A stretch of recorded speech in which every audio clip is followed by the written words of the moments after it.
Hey, it's Comic Artist Pro Secrets. Hello, hello, hello, everyone. Listen, every single time I was just upstairs talking to Andrea, I was like, every time I try to do a broadcast, every single time something goes wrong. And today I got up early. I was here at 6 a.m. I got everything right. I got the camera fixed. I got the microphone going for the most part. Everything was hunky dory. Everything was magnificent.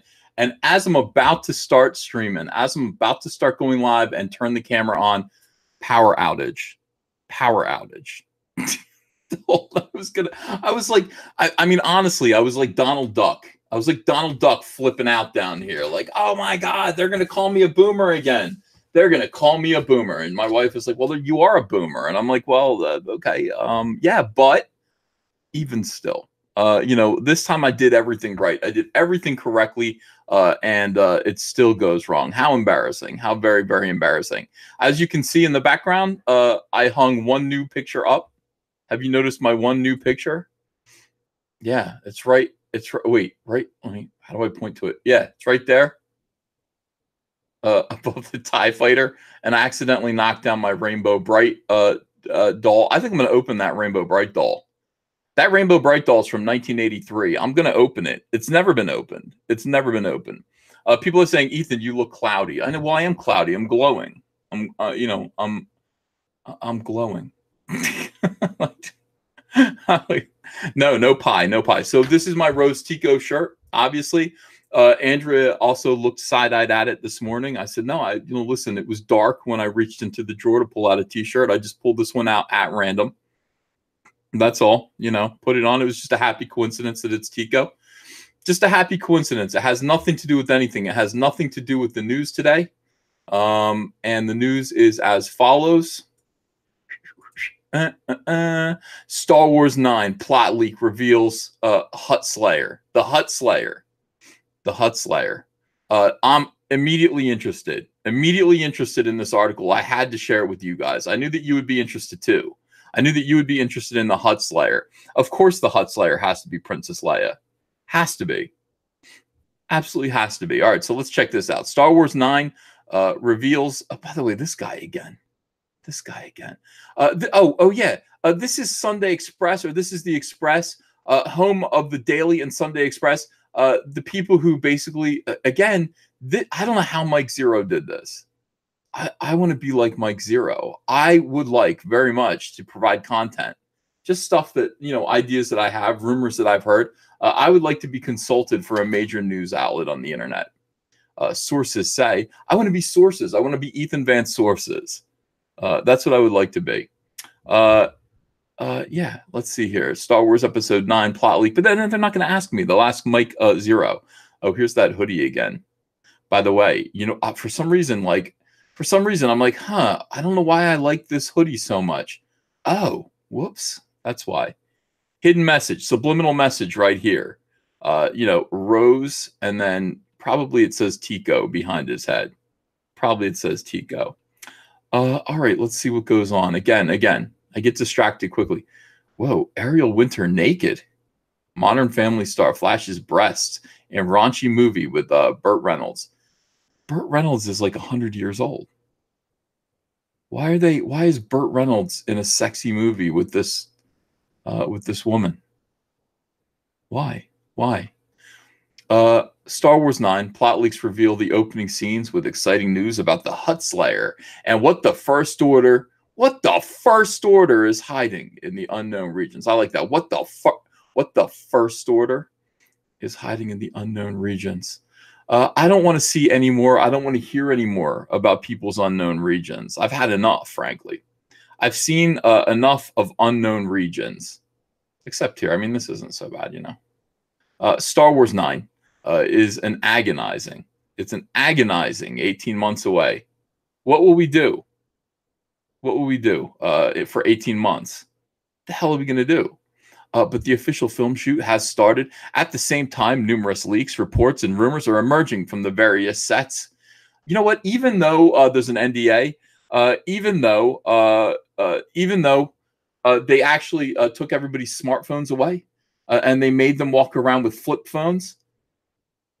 The second unit director is so weird. She actually tweeted a picture of her flip phone. from the set.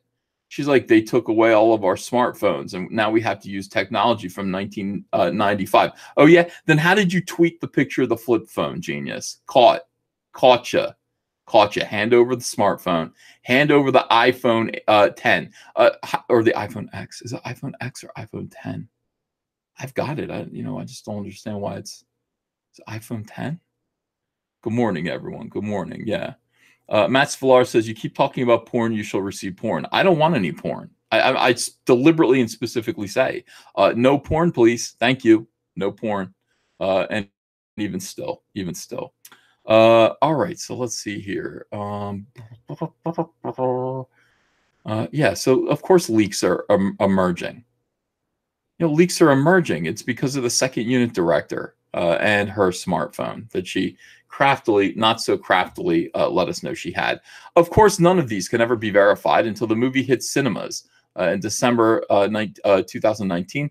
But combined with the first emerging pictures of the stars on set, a picture is starting to form.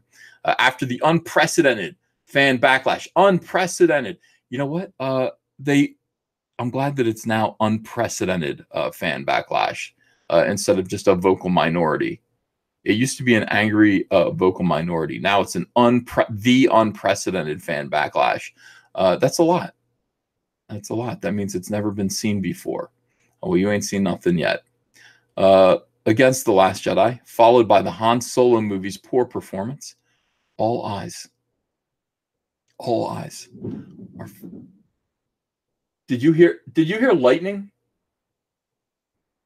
This is why I keep losing power. I think we're going to get a thunderstorm. I just heard thunder. I heard thunder. Channel Zero says tainted cool news.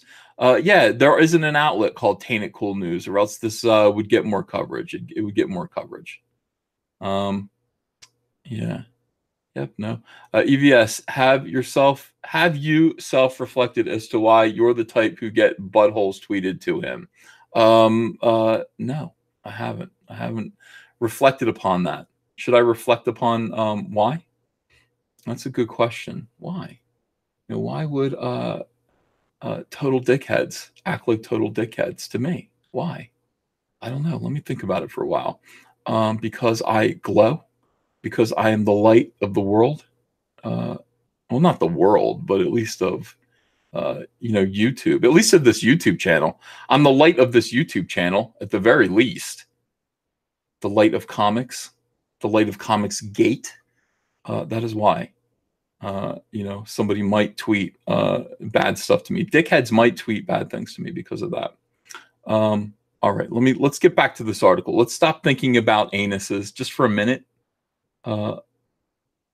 Yeah. Let's stop thinking about that. Mark C says, Uncle Ethan, the late night stream is gone.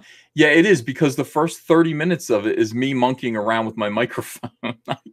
I can't leave it up. I just couldn't leave it up. I can't. I'm sorry. I took it down. Okay. Let me just finish this article. This is very important. All right. An unprecedented fan backlash against The Last Jedi, followed by Han Solo movie's poor performance. All eyes are firmly fixed on what J.J. Abrams can come up with to bring the entire saga home. So far, it appears the movie is filming chronologically, with early photographs and leaked reports all pointing to how the first act of Episode 9 will shape up. Needless to say, all of this constitutes potential spoilers, so proceed with caution and a pinch of salt. Yeah, a pinch of salt. A pinch of salt. I take that with a grain of salt. Okay. Previous leaks detail Leia starting to create a rebellion against the First Order. The early pictures coincide with leaks that Finn, Poe, Rose, and Chewbacca have also been sent out in small teams. This is exactly like Return of the Jedi, to make contact with potential allies. Now we have news of Leia also willing to make deals with the criminal underground, as well as seeking explosive proof of First Order abuses to outrage and rally the galaxy once more. The latest leak says the Hutts are to be involved. Can't wait for this. I need more Hutts. But will refuse at first and want nothing to do with the Hutt Slayer. Here we have the pictures from the set. All right. This grassy, look at this Planet of the Apes kind of thing going on here. Look at this. This looks like Planet of the Apes. That's weird, man. You know, the thing about Star Wars movies is that there's always a different kind of look to them. They always go to a different place, and it's surprising. There's going to be a water planet in this movie as well, which I'm kind of anxious to see. Yeah, this will thrill fans to know that it refers to the iconic moment when Leia was being held as a slave by Jabba the Hutt during the attack on his barge in Return of the Jedi. Leia takes her own chains and uses them to strangle the crime lord to death. Claudia Gray's Star Wars novel Bloodline explores Leia's incredible life before The Force Awakens and reveals that the Alderaan princess is now notorious throughout the underbelly of the galaxy as the Hutt Slayer, a nickname given to her by Nikto, a race often employed as enforcers by the Hutt clan. The leak adds Poe and Finn make an agreement with the Hutts for more resources, men, and other creatures. This ties in with another recent report of a scene filmed at the Cardington Sheds, the huge hangars at former RAF Cardington outside London. Yeah, let's see here. Whoa. No, this is Naomi Aki's new character. Okay. For a second there, I thought that was Rose Tico, and I got excited. It's not Rose Tico. The previous leak said one of the descriptions has to do with a scene for episode 9. They will do a plan. They do plan on shooting a scene involving Finn, Poe, and Rose over at the Cardington Sheds. One of the storyboard scenes has to do with Finn and Poe being handcuffed in front of a Hutt, who is believed to be Rada. It is followed by Finn and Poe escaping, being followed by First Order stormtroopers down an alleyway before they meet up with Rose and an unidentified character. The scene is being shot at Cardington. The Hutts are likely to be working with the First Order, but will be swayed to ally with the resistance if Leia can find a reason that it is in their best interest, likely to be money or power. She faces an even harder task with many of her former allies in the galaxy at large, since it appears that Kylo Ren has created a new government that appears benevolent. It seems much of Leia's grand plan for the rest of the galaxy rests on finding some damning evidence that will prove that the First Order cannot be trusted and is evil at its core. The repost garbage tier. The reports adds. No, it should just be the report. This is just an extra S. The report adds the First Order headquarters apparently are in the unknown regions. That is the asshole. Excuse my language. I'm sorry. This may line up with a big plot leak from May, which said the First Order base is on a water planet known as the Unknown Regions. That previous leak, the leak from the Unknown Regions, the unknown region is leaking. Pee-proof panties. That's interesting. Previous leak from the the Unknown Regions. Pee-proof panties. That's an interesting bit of synchronicity there. All right, previous leak described a planet covered in water where captured races were enslaved and forced to work creating weapons and resources for the First Order. Wow, that's exciting. That's very good. All right. Let me see here. Stop sharing. Yeah. Go back. All right, guys, how you doing this morning? How you doing? Is this porn? No, it's not porn, but that is important to me. I'm interested in Hutts. That is the Star Wars news today. I promise that I would do Star Wars news. And so therefore I did. This is the morning show. I'm happy to be with you guys. I've been up since about 1 a.m. I woke up at 1 a.m. I'm glowing. Let me see if I can fix that a little bit. What if I do this? Did that kill the glow? Did that kill the glow? Good morning. Good morning. Yeah. Jabba the Hutt porn. Any Cyberfrog news? Cyberfrog is relaunching tomorrow. Cyberfrog is going to relaunch tomorrow. And just for a variant cover, Cyberfrog will run for one more week, and you will, you'll be able to order a new variant cover that features Salamandroid. That is the news. That's going to happen tomorrow. Today, I'm finishing up the cover and getting that done. And it's going to be pretty great. It's going to be pretty great. I hope you guys dig it. Visit In says Ethan really has morphed into a radio host. I wish, man. I love it. I absolutely love it. Yeah. You figured out your mic. Congratulations. Yeah, it took a little while. I guess the problem was that the stupid camera, the web camera up there, was actually had a microphone as well. And I don't know if it was overpowering or superseding this microphone. I think it might have been. I had to go in and then make this the go-to microphone, the default microphone. and it worked. I think it worked. You know, so all right. So Matt Horkin, Ethan loves panties just like Ed Wood. Hashtag Pantygate. I admit to liking panties. That's, you know, there's nothing wrong with that. That makes sense. Let me see some super chats here. Edit.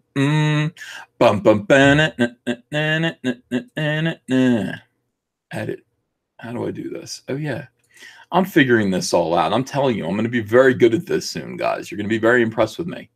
You're going to be very impressed with my ability. Jay Hamilton, thanks for $2. I'm digging the new setup, Ethan. Thank you. Micah Mathis, I am too. I like it. I'm very happy. I got to hang up. Behind me there, I'm going to hang a big JFK poster. I'm going to be doing that. Micah Mathis says, I didn't hear anything because you're in the basement. Oh, that's right. Yeah, well, I heard it. I heard it through my headphones. It was like pretty bad. And I'm telling you, everything went out all at once while I was trying to stream before. Completely sucked. Star Wars Radio, thanks for $1.99. Can you enlarge your image on your computer? Yeah, I probably could. I haven't figured it out yet. Let me see. Hang on. And then I love panties like Ed Wood. How do I do that? So I guess I would just it's not a touch screen. How do I enlarge it?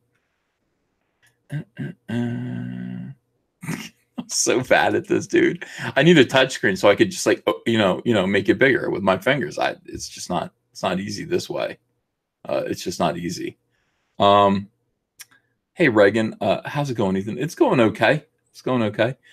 Doctor Who ate your pie. You know what? I was tempted last night. I really was. I was thinking about getting out there and getting a little bit of pie, but I didn't. I just resisted it again. I wanted to stack up another day. You know, I mean, stacking up days is important. I think this is day 17 of no pie. I've lost 10 pounds. I'm feeling pretty good. Woke up, lifted some weights for a little while. You know, and I don't know. I'm pie free. No, I am. Thank you. I'm very brave. 483 people watching right now. I appreciate you guys. That's great. Good morning. Good morning, everyone. Larry Romano, did you delete last night's stream or did YouTube? I did because, as I said, 30 minutes of it was me getting angry about the microphone situation. But an interesting thing did happen yesterday. I mean, Mr. Medicare, who's one of my favorite YouTubers, he had his channel struck down. And it's still a mystery as to who did it and why it happened. His Twitter went down as well. His Twitter got struck, and that was weird. Everybody was upset about that. And then shortly thereafter, his videos, all of his YouTube videos disappeared, and he was banned from YouTube. People panicked. Apparently, it was just he had received, YouTube had received multiple complaints about whatever it was that you would complain about with a Medicare video. And they just took down his whole thing. They took down his whole channel. I'm hearing now, and I don't know, these are all rumors. I'm hearing now that Keemstar was able to pull some strings and get that his channel restored, which is good. It's a good thing. I think from what I understand, when you have 100,000 subscribers or more, you get a little bit more pull. You get a little bit more consideration. Get a little more consideration at YouTube. You have your own YouTube guy that you can call.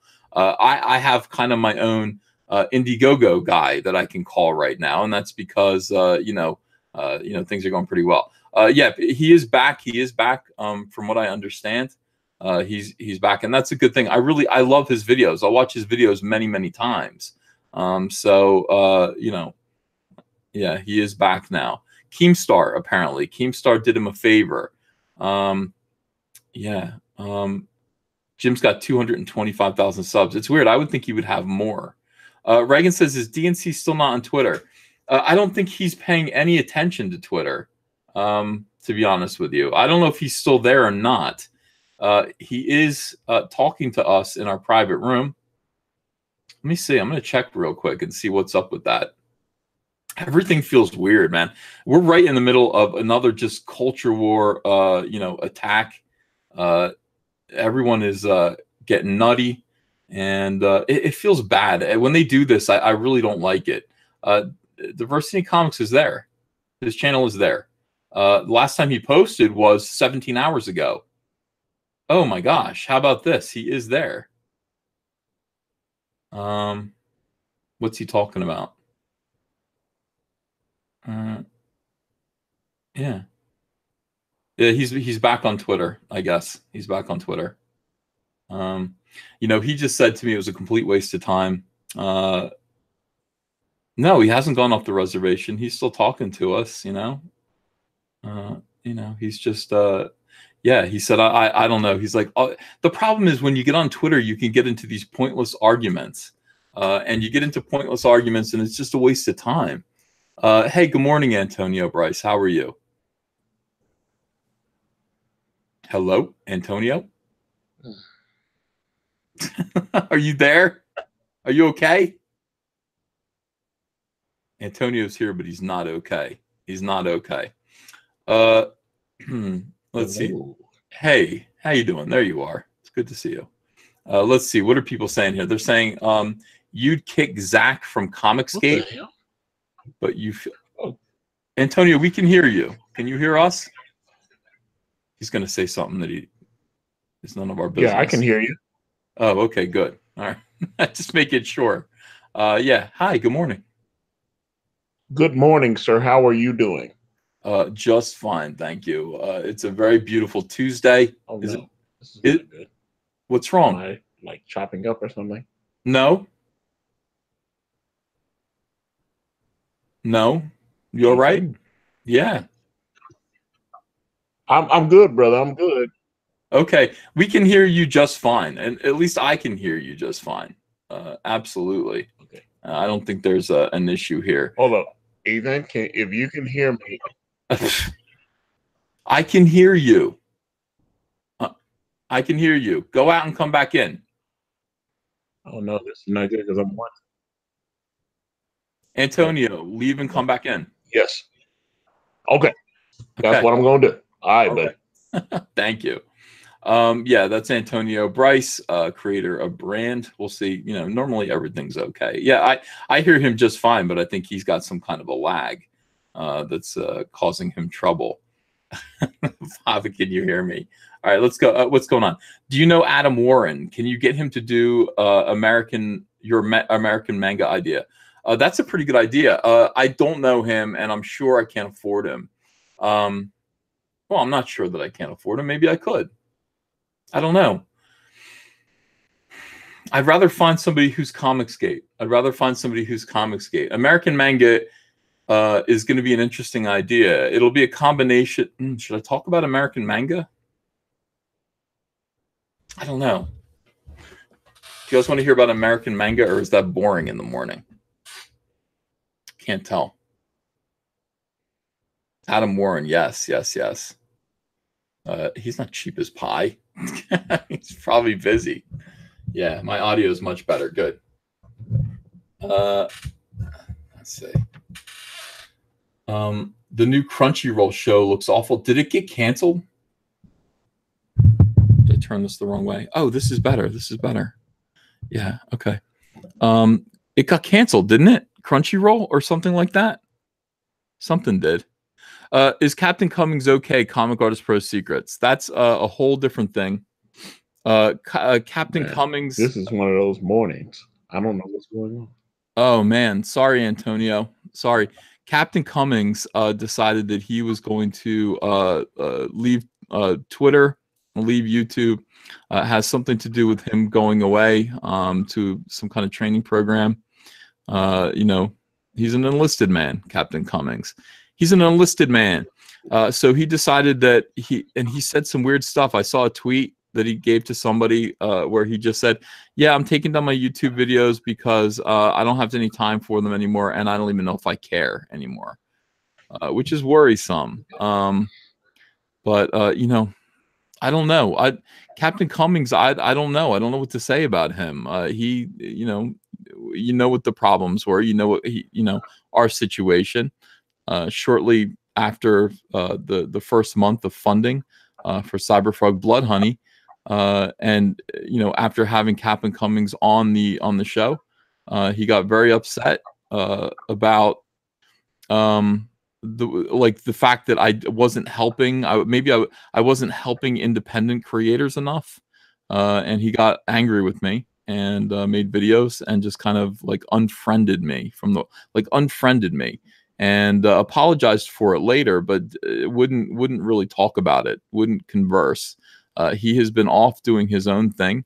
Of course, you know, whenever one of these guys defects from Comicsgate, uh, defects from Comicsgate, whenever one of these guys just kind of turns his back on, you know, his friends, you know, which is us, he will be used for propaganda, and he certainly was. I mean, a lot of these weirdos on Twitter were saying things like, "Look what happened to Captain Cummings, blah blah blah." So that wasn't good. I mean, that just wasn't a great thing.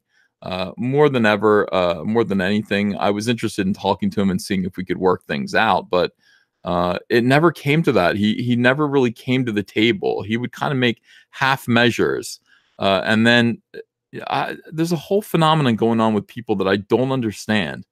I really don't understand. He apologized to me, and I said, "That's okay. Listen," I was like, "It's important that, you know, we get together and make a public showing that, you know, we're friends.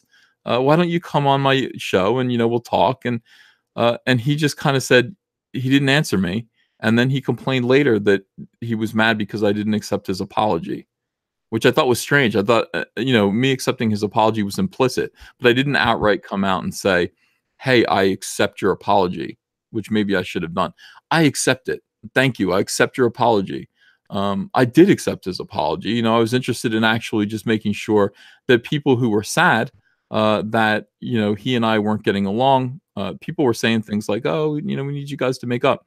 Okay, so let's do that publicly and let's just try to make people happy. But we just couldn't make it happen. We just couldn't make it happen. And eventually, yeah, you know, he started posting fewer and fewer videos. There was the B. Clay Moore incident where he filmed B. Clay Moore confrontation on the street, demanded his Indiegogo or his Kickstarter money back. He had backed Great Big Hawaiian Dick, and you know, B. Clay Moore never came through, or still has not come through with that Kickstarter project. And Cummings took that very, very seriously, and he wanted his money back. And he asked for his money back a bunch of times, and I guess he was denied that or was ignored. And when he saw him on the street, he asked for his money back. He was not given his money back. And that led to a very entertaining trilogy of videos. I really felt like Captain Cummings was going to be back after that. But indeed, no. Very funny. Yes. I mean, those were funny. Antonio, you here now? Or yeah. The laptop was doing a Windows update, and it was going haywire. So I am actually on my Google Pixel 2. But you're coming through crystal clear now, actually. So good. Chris W. So anyway, to finish that off, yeah, Captain Cummings has just abandoned Twitter. He's abandoned YouTube, and he just says he doesn't care anymore. So that's sad. We'll see if there's any changes to that, but I'm not expecting, you know, anything to change. Chris W. 1999. Thank you very much. Please ask the group what their opinion is about abandoning the local comic shop. I only buy DC, but they are slipping too. I don't want the good folks at my local comic shop to suffer, but I can't support the modern comic industry either. Oh God. Yeah. What do you think of that, Antonio? Well, I would suggest that everyone joins Comicsgate and goes to Indiegogo and let us have a chance. Yeah, well, what he's saying is that you know, Indiegogo for the most part supersedes comic shops. So at the moment, okay, most of these the comics that we sell are going to be packed up by hand and shipped through the local, you know, through I don't know, maybe probably the United States Postal Service. And therefore, you know, local comic shops, you know, are denied the chance to sell our books. That's a serious thing. I mean, as local comic shops are going out of business pretty quickly. Yeah, I mean, I feel like this puts us in between a rock and a hard place, Chris W. I feel like you know, we saw what happened to Diversity in Comics when he tried to put out Jawbreakers. He wanted to get Jawbreakers published through Antarctic Press. That would mean that his comic would end up in comic stores, and the hostility towards that. The SJWs, who are the entire reason for Comicsgate. Comicsgate wouldn't exist without SJWs and far leftists interfering in people just doing their thing. People enjoying this hobby. Made it stronger though. They definitely made it. It just seemed like especially I noticed after the Jawbreakers incident with Mark Waid, everybody went crazy. It just every time they try to do something, it backfires and it just makes the movement grow stronger. Yeah. I mean, it's great, but it's also very depressing. I mean, I would like comic book shops to do well. I really would. But at this point, it's like we're fighting. How would you describe what the situation is like? We're fighting for the privilege to be to have our comic books put in the hands of customers, and we would like them to be put in retail stores, in brick and mortar retail stores. But in order to do that, we're simultaneously fighting SJWs who are making it difficult. Okay, they're putting tremendous pressure on retailers and on distributors, to not carry our properties, our books, while simultaneously condemning us and criticizing us for not helping local comic shops. It's the ultimate hypocrisy. That's the situation that SJWs want to put us in. And I don't really know what to do except just, Atlas shrugs at this point. I mean, we just have to kind of go, look, guys, comic book industry, this is all part of the same illness. SJWs are the reason why this is all happening. They're denying it, of course. They have a bunch of other theories that don't really make sense about why comics aren't doing so well. The fans are telling you. I mean, the fans are telling you over and over again. And, I don't know. I mean, again, this is just one big kind of like, what do you want from us now? What do you want? You put us in the spot. I know you don't like it, but that's the way it is. Mark C, thanks for $5. EVS, check out Clownfish TV on YouTube. He's done an animated style for comics and is tangentially Comicsgate. I keep hearing about him. I do want to check him out. I want to check out, Clownfish TV. We got 716 viewers in here this morning as usual. Comicsgate is a big deal. Comicsgate is just kicking ass, It is definitely, and I will say we're about to hit 14,000 on the Indiegogo. We're about to hit 14,000 with 91%. Congratulations. Thank you. Hey, I'm tipping my hat to you, brother. A lot of that's all you, man. But there's been a lot of momentum with the fans. The fans are retweeting. That's what I like. I'll see one fan and then everybody. It's just like a chain. And I've been looking at my campaign data and stuff. A lot of that is coming from like them retweeting on Twitter and stuff like that. So that that momentum just really helps. And so I mean, definitely really, really shout out to everybody this back brand.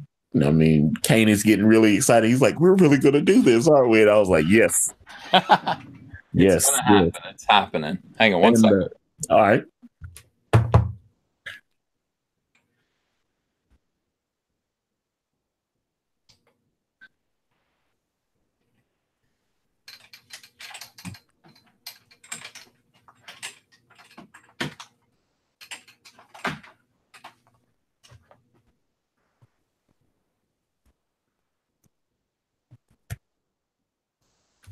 Okay, I'm back. Sorry about that.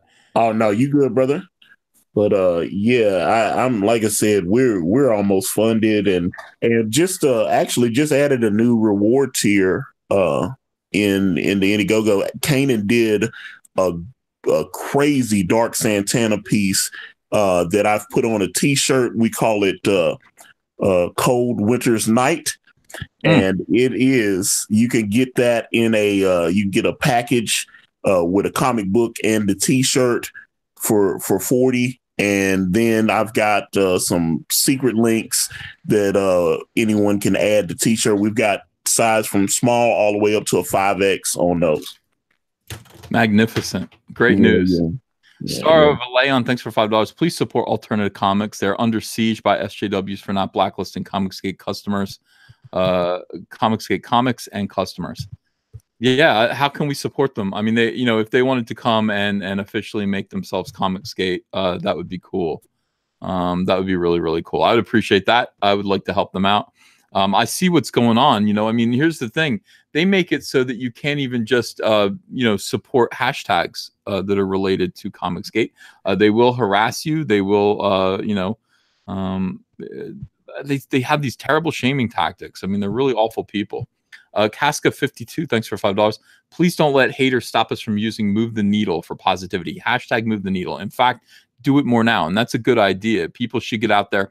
Hashtag Move the Needle. Talk about, getting out there, buying comics, and supporting good comics that, are fun. I mean, this is the thing. Comicsgate needs to be, a movement that is a positive for comics. And I know that's a struggle. It's a struggle right now because comics, it's almost like we're going to save you whether you deserve it or not. I mean, that's how it feels sometimes. I look at the industry and I'm just like, I don't know what you're talking about. I had to send a message to Bill Sienkiewicz this morning. He wrote me a long note. About, and it was just like, it's alien. It's absolutely alien to me. If you read his original essay. Oh yeah, I've seen it, and I've seen a bunch of the reaction videos to it. And I saw Jeff Lafferty actually did one. What's it, Berserkernaut on Indiegogo? He invited me and Kanan on. I think we're going on Friday actually. So, and I'm going on with John Malin on Friday too. So, oh, good. Yeah. So I wrote back to Bill. I just said, hey, comics has to grow up, Bill. Comicsgate is here to stay. And we're going to be fine. Apart from the SJW mainstream and the invective you guys throw, we aren't interested in your accusations because we know they're false. The foul language. What was that? That was a crazy, weird thing on my laptop, which I'm like, why is that happening now? I couldn't get it to work, and now it's like I think the update's almost over now, so it's like, hey, all right. Yeah. All right, let me start over. All right, so comics has to grow up, Bill. Comicsgate is here to stay, and we're going to be fine apart from the SJW mainstream and the invective you guys throw. We aren't interested in your accusations because we know they are false. The foul language, the hatred, it's unproductive and it's toxic. We represent the fans, and a large portion of whom have left the hobby because of the exact cultist attitude that you're espousing. This violent punch a Nazi, race baiting bull s is the shame of the people who are cheering for your essay right now, Bill. The fans, the customers, they're horrified. When you say step up or step off, and we say okay, we've already stepped off. Now leave us alone to pursue our own thing, and you pursue us with torches and pitchforks. Who exactly are the bad guys at that point? I'm going to continue to make it possible for people to pay their bills using my platform to market their books. We'll let customers choose. But remember, when you use your platform to curse at us, make false accusations, try to squash us, you're leaving a very bitter taste in the mouths of the customer base that we're working very tirelessly to restore. And one day, you may need our help. Oh, definitely that. So, I mean, that's the thing. I mean, one day these guys, you understand. I mean, even if right now you have bad feelings in your heart about Comicsgate due to propaganda that you've heard, one day you are going to need our help. And then what? And then what's going to happen? What's going to happen when you're 80 years old, which isn't too far away, Bill? And you need some help. You need help because mainstream comics has nothing for you. Comicsgate is going to be here. We're going to be a concern, a growing movement. We're going to be a big deal. And, we will be here to help. We would be here to help you. Every day it's something new. Hang on, I got to get new headphones. I was like, yeah, I thought so. I was like, what's wrong? I was like, help Ethan, help. Does this work? Help him, Lord. Hang on one second. All right. I'll be right with you.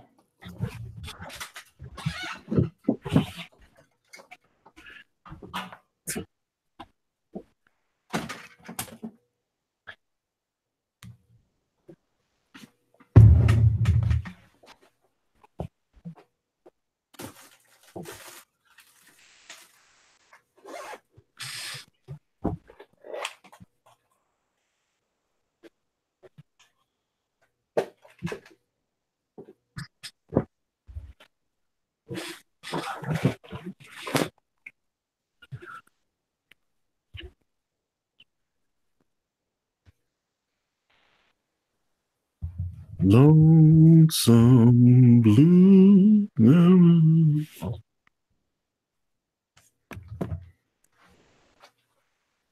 Da, da, da, da, da, da. Chicka, chicka, chicka.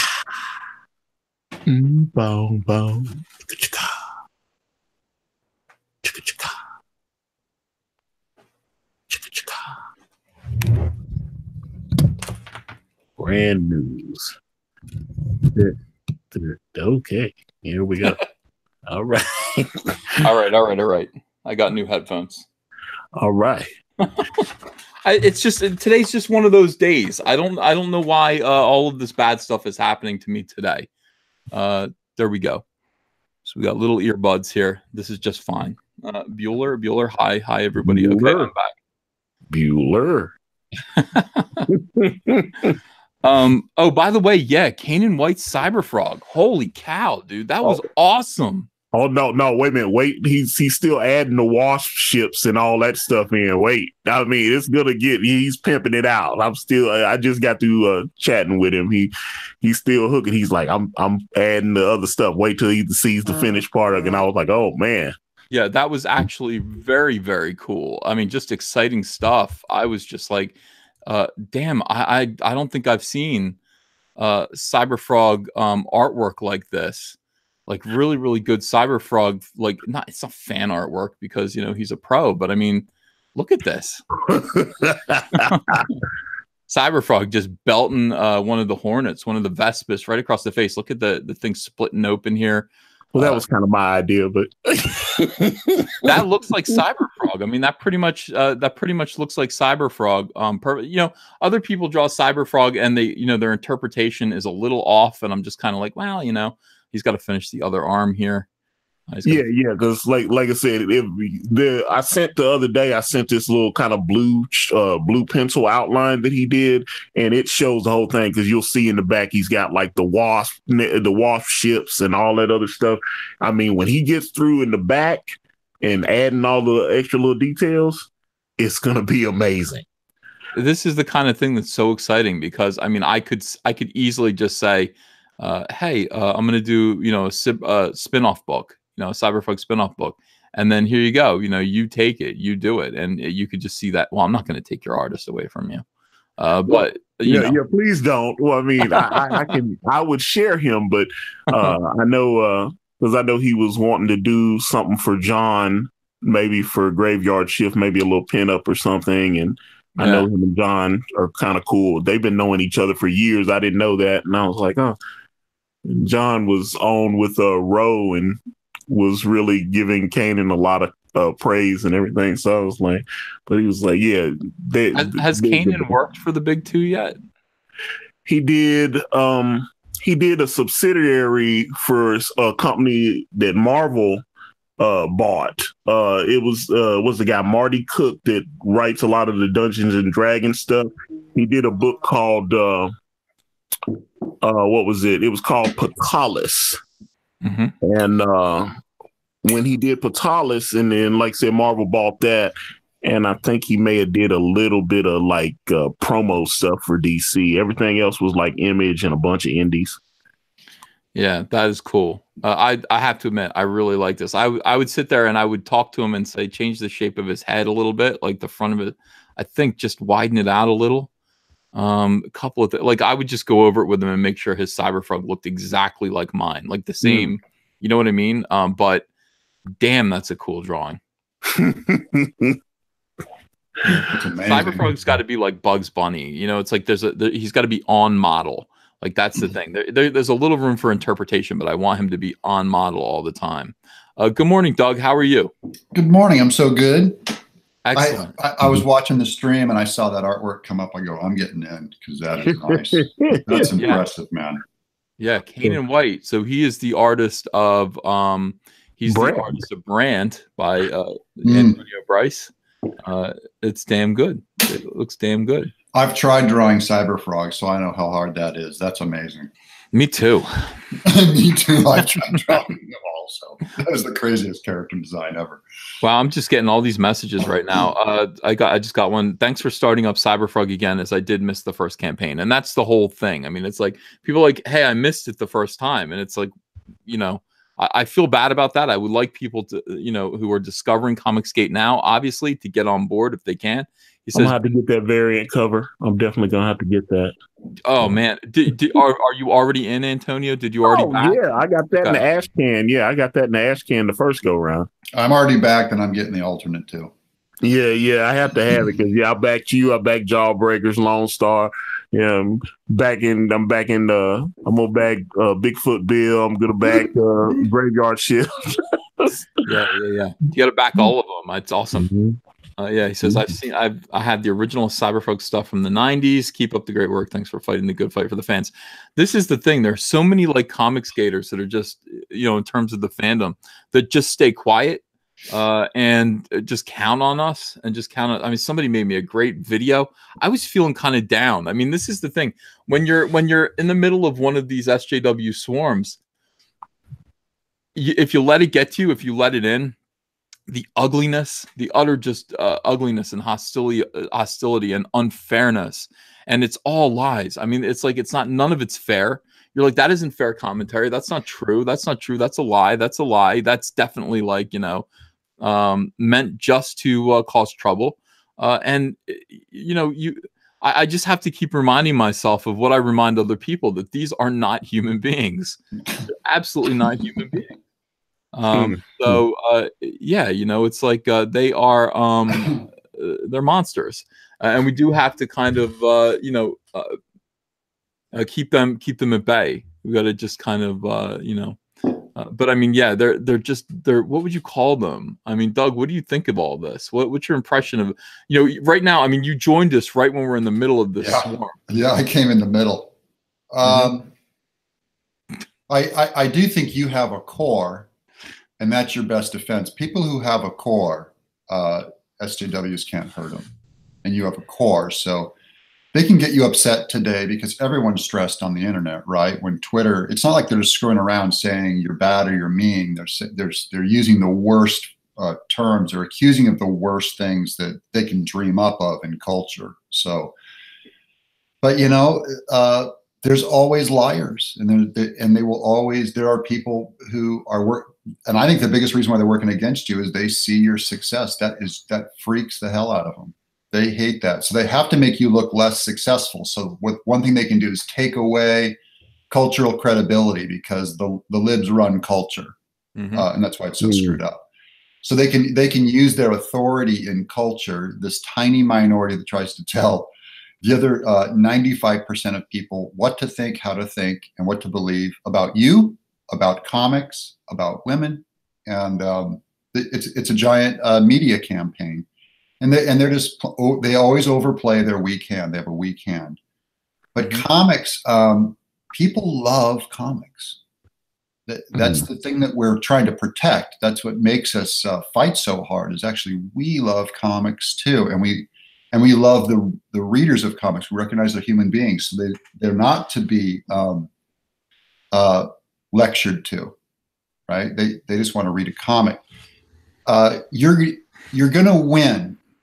We're gonna win. We're gonna keep making great comics. And by the way, I don't pull comics anymore. I'm not out there buying comics. I've backed every Comicsgate comic. I am turned on by their independence. I admire them as businessmen. These are high risk businessmen sticking their neck out and going for it alone. That is the American spirit of capitalism and entrepreneurialism, and mixed with the arts, because there's nothing more risky than having an artwork that you're taking out there to a public and try and build an audience. That's so what I'm about. That's going to win. That's going to win. So what do I think of these people? I think we've talked about this a lot. Some are evil and some are just ignorant. And you can't help it when you're stewing in this internet culture that they just start taking their cues on how to act. Well, I guess I call all these people Nazis. It's totally unfounded, totally ungrounded. But, you know, they always say that a lie can go around the world before the truth can get its pants on. And we gotta we just have to count on the believe in the truth. And I think a lie is short-lived, and it will be proven out when people start thinking about it a little more, when they see the books. If they ever watched your stream, if they ever watched your show. Yeah. You know, like if Bill Sienkiewicz watched your show, I don't see where he would see the hate. Where's the hate? Where's the racism? I mean, it's ridiculous. That's the talking point, though. That's the talking point. But I swear to God, like, the one thing I do realize, and it's shocking to me, because it's kind of like, hey, this is a real thing. We're actually the good guys. Yeah. I mean, that's something I know 100% to be true. Comicsgate are the good guys, and boy, are there a lot of bad guys, because you can't go on Twitter and look at what they're saying and see the lies, and look at the articles that they're writing and know that the incentive behind it is to basically squash a small movement that's trying to take some power back from this gigantic leftist conglomerate that's taken over comics, taking control, and hurt comics. But Ethan, do you think there's really that many of them? I mean, to us, because we know them all, and they're very saturated, and they're in the upper echelons, say at editing levels, or not even editing levels, at marketing levels and at business levels. And there's a few really big names that are that way. But if you think about how many people out there are actually buying comics, there aren't that many of them. They're just very vocal. Well, there aren't that many, but I mean, you know, if you're out there retweeting that comics are for everyone thing, yeah. Are you stupid or are you evil? You know, that it's like the motivation behind that hashtag is to cynically and dishonestly, you know, accuse us of feeling some other way. Yeah, it's a backhanded thing, but so to those people that retweet that, I think they're stupid, and evil can come of stupidity. Like if they act on their stupidity, they'll start acting evil, you know, without knowing it, because evil isn't always self-aware of what it's doing. Of how do you argue with you know, with people you know, people positing things that you never claimed? I mean, it's like, hey, you know, you want to keep women and minorities out of comics. No, I don't. You don't have to defend yourself, and when you defend yourself, it is similar to that passive aggressive tweet that they put out that we are for, you know, comics are for everyone. It's like I will not respond. I mean, I'll defend myself. Fine, defend myself, but that's not where the argument is won. The argument is won when you hold on to the truth. The truth cannot. The truth is a sticky wall. It's a brick wall that cannot be moved. They're trying to move it by gaslighting. They're trying to put up this illusion. It's like Wile E. Coyote. They're painting, you know, a door on a wall, saying that door is there, and they're like, it ain't there. You drive a truck into it, it's going to hit. And the truth is such a thing that I know they will lose. This is this week's fumes. You know, that'll pick up something else next week. It's not going to work because it's a lie. And you have the truth that you love comics, that you don't hate people. None of us are racist. I've never heard any white supremacism or alt-right, or I can't even believe I'm saying this. You know what I mean? I'm legitimizing by saying that it's stupid. It's stupid. They might as well be calling you a mass murderer. It's stupid. Yeah. Well, Jeff Bartlett goes, a pie can go around the table before Ethan gets his hands on. Oh wow! It can't. That's the opposite of a fact. You know, I will get that pie pretty quick. He gets in there. Facts. He gets in there. You know, but you know what's the key to us is we have a friendship with each other, and we have a friendship with the fans.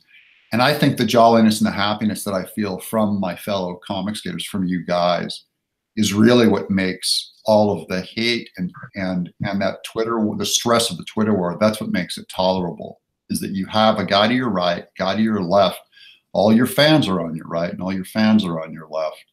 And no one can touch you. Yeah. They can't impugn your character with a lie. They have to impugn your character with the truth. And I'm waiting for them to say something true. I like that line. I like that line. That's great. Brian the Observer, thanks for $5. Building channel will be auxiliary for those in Comicsgate that are banned from streaming. Hey, that's a great idea. That's a really good idea. Oniburn. Thanks for $5. I'm Comicsgate, and I've supported a lot, and my wallet isn't broke. Pick what you love.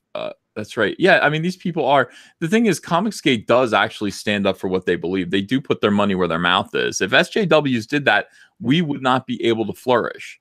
But you know what I mean? If SJWs were actually capable of supporting the comic book industry with their dollars, if they were actually buying these books that they're forcing publishers to produce, this wouldn't be an issue, would it, Ian?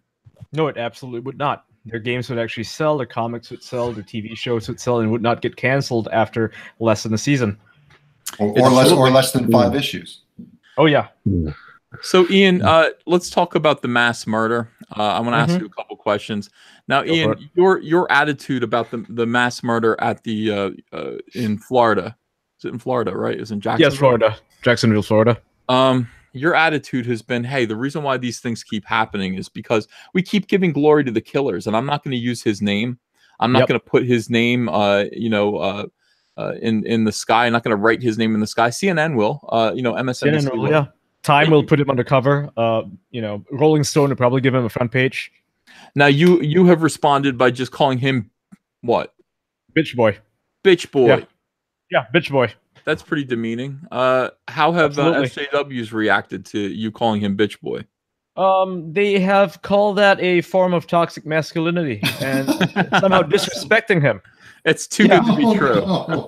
No. It seems too good to be true, right? You think this is coming from a parody account like Godfrey Elfwick or something, but no. No, it's actually coming from actual SJWs, actual people who are not parodies of themselves. I mean, it's just astonishing. This is what I mean. It's either stupid or evil, one of the two. Yeah, I can't get away from these people fast enough. And they're, by the way, and they won't. It's like, hey, we're trying to run away from you, and it's like you're chasing us with pitchforks.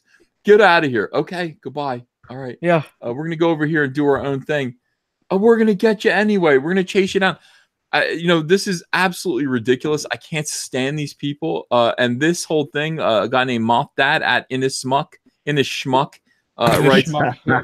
Innocent McKendrick, right? It's the designer for No Man's Sky. That one game shameful. That was hyped as shit, right? It was hyped as shit. Came out, was garbage. Yeah, this is the person responsible. This is schmuck behavior. I don't even know another word. He says, thank you to all the dudes currently. Stop calling other men dudes when you're about to say something effeminate. Stop it. Well. He is actually he was born a woman. He was born a woman. What? So he's the other way around. Yeah. Oh, I didn't know that. Okay, well, thank you to all the dudes currently in my mentions, citing the fact that they're collectively referring to a murderer as bitch boy as proof the industry does not have issues around toxic masculinity. What a bitchy thing to say. Bro, Phil. Oh, God. I can't take it. It's coming out of my eye socket. It's like, don't try to make sense of it. Your brain will break. It's painful. Micah Mathis, $6.99. Why can't it be stupidity and evil? In some cases, it is. In some cases, stupid and evil, right? Yeah. Yeah, I know people that are just being stupid, and there's some comic book artists that are tweeting things, and I'm like, I know this dude's not evil; he's just stupid. But I mean, it's like there is definitely evil out there right now. Definitely evil. This person's just stupid. If you look at their tweets, there's a lot of stupid stuff. There's one where he sort of contradicts himself, where he talks about he claims that video games do not cause violence, but video games create this atmosphere in which people are encouraged to be violent. And it's like, you might as well just say, I think video games cause violence. If you're going to say that, don't jump around, don't beat around the bush. Don't lie. It's so disingenuous. All right, let me read these super chats that are making fun of me here. Tony Clark, are you getting that life-size Rose Tico doll? Yes, I will. Carlton76, why are you breastfeeding Rose Tico? I think that exists. I'm wearing a shirt. I'm wearing a shirt where Rose Tico looks like she's suckling at my nipple. I didn't realize that. Thank you. Is that it? It's very sexy. I think it's sexy. I like this t-shirt. Yeah. All right. So caught up, right? Caught up. Again, it is just a matter of stupidity or an evil. But I mean, I read these essays that people are writing. and they're dishonest and just full of like hatred. I mean, just absolutely filled with hatred. And you have to kind of step back. You take this. I do need to go outside today. I mean, I didn't go outside enough yesterday. Go outside. I'm going to take a nice walk. I'm going to commune with nature and just remember these people are crazy. I mean, they're absolutely crazy. They're doing this over comics. I mean, comic books, how important are they ultimately? Well, they're just a fun form of art and entertainment. Yep.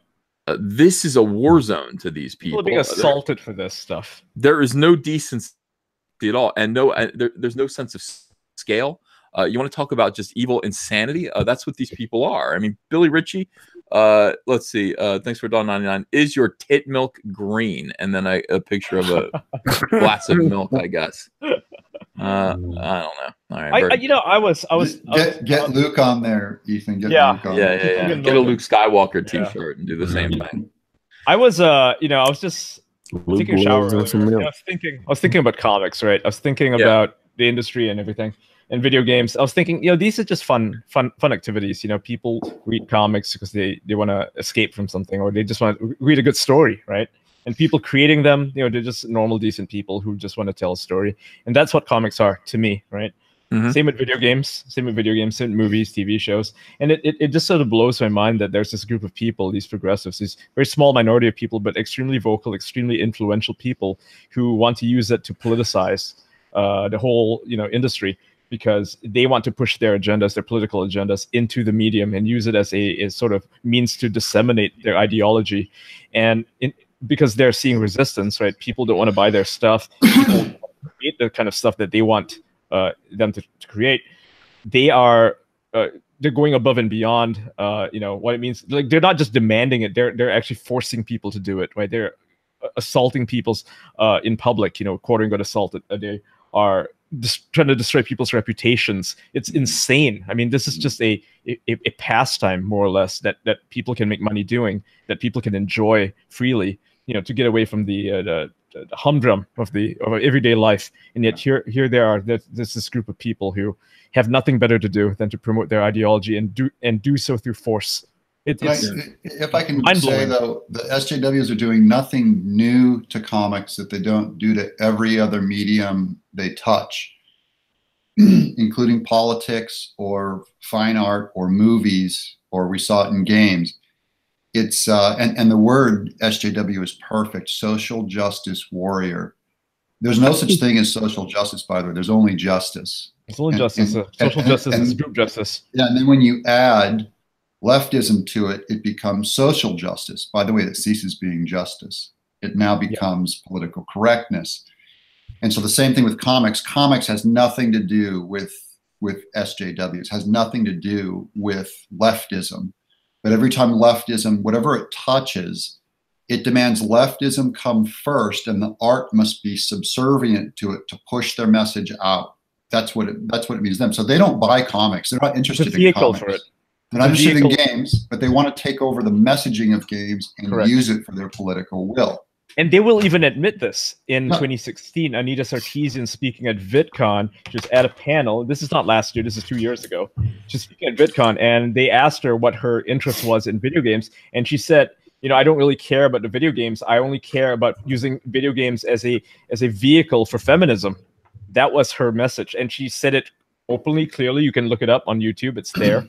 They're pretty open about this, and yet when you mention it, when you say it, when I say it, when Ethan says it, when anybody says it, any among us, we're called conspiracy theorists. They like to claim two things. When they're talking to each other, they'll be open and honest that, they want to use this vehicle as a thing for feminism. But when they're talking to us, to the people who do not care about politics, people who are on the center, people on the fence, anything, right? Normal people, they'll tell you a different story. They'll say, well, we just want to tell our stories, progressive stories. Bullshit. We have progressive stories. Bullshit. What is a progressive story? I mean, what is that? They don't have any It has a lot of story in it. A progressive story has a lot of story. And all the characters are pink-haired and fat. And all the bad guys are businessmen. And you cannot have beautiful characters either. You know, there's no beauty in it. It's always hideousness, ugliness. That's the norm. I mean, look at Cyberpunk 2077. It came out yesterday, right? The trailer for it, the video game.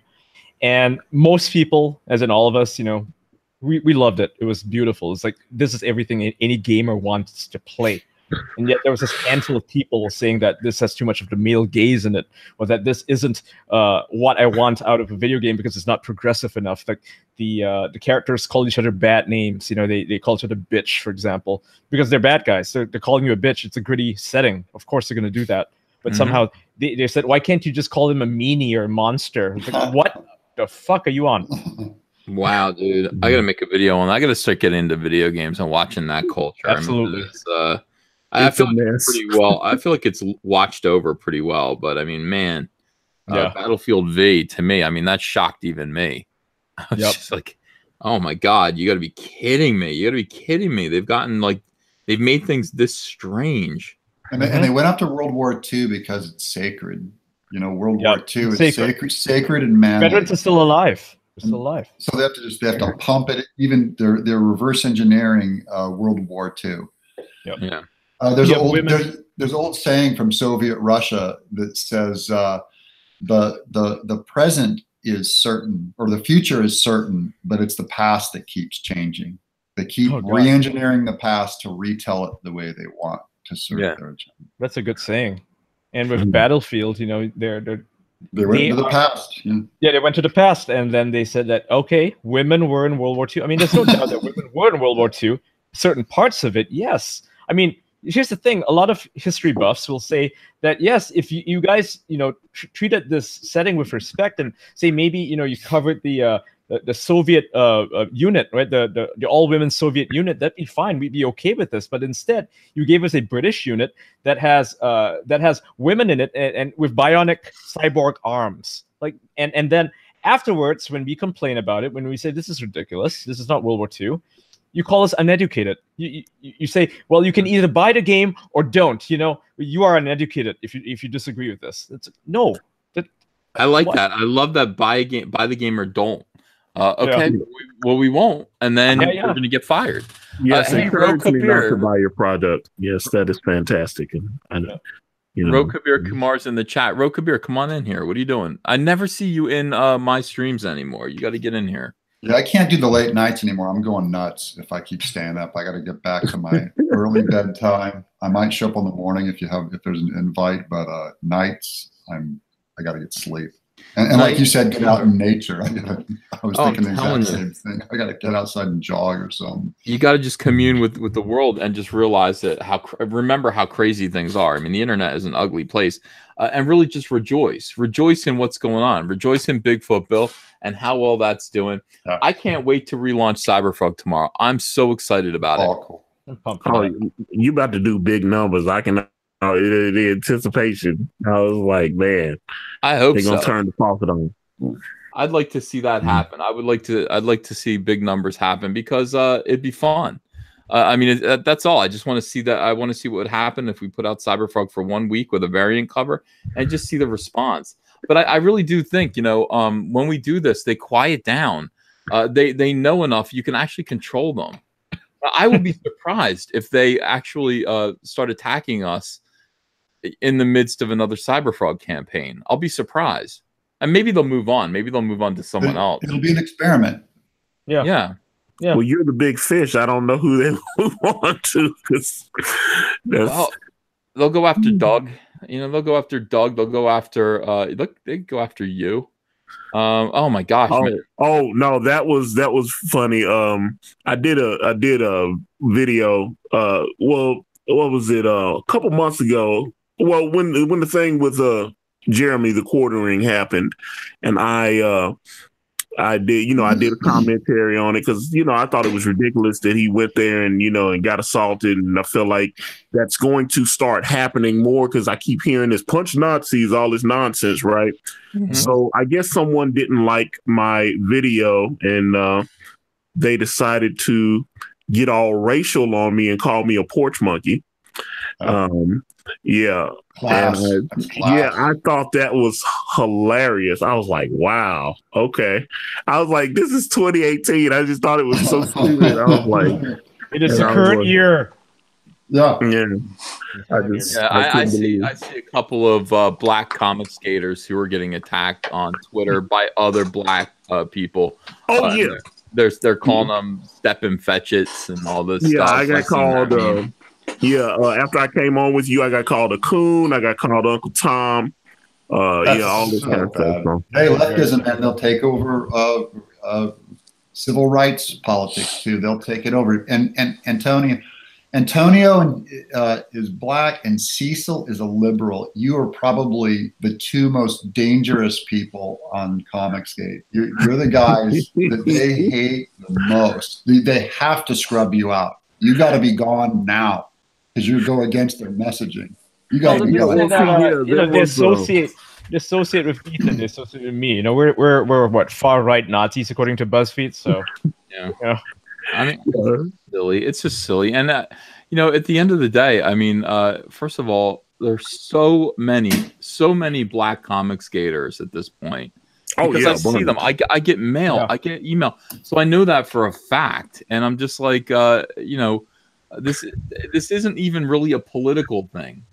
I mean, it isn't. That's not the ultimate overarching thing about Comicsgate. It's not about politics. I mean, certainly politics are important because Republicans in comics are being ostracized, are being denied work.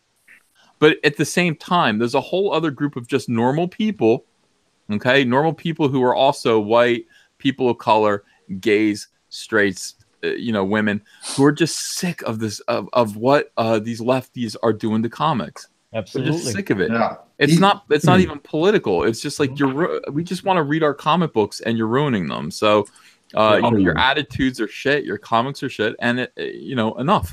Right. Ethan, I have atheist guys in comics. You know how outspoken of a Christian I am.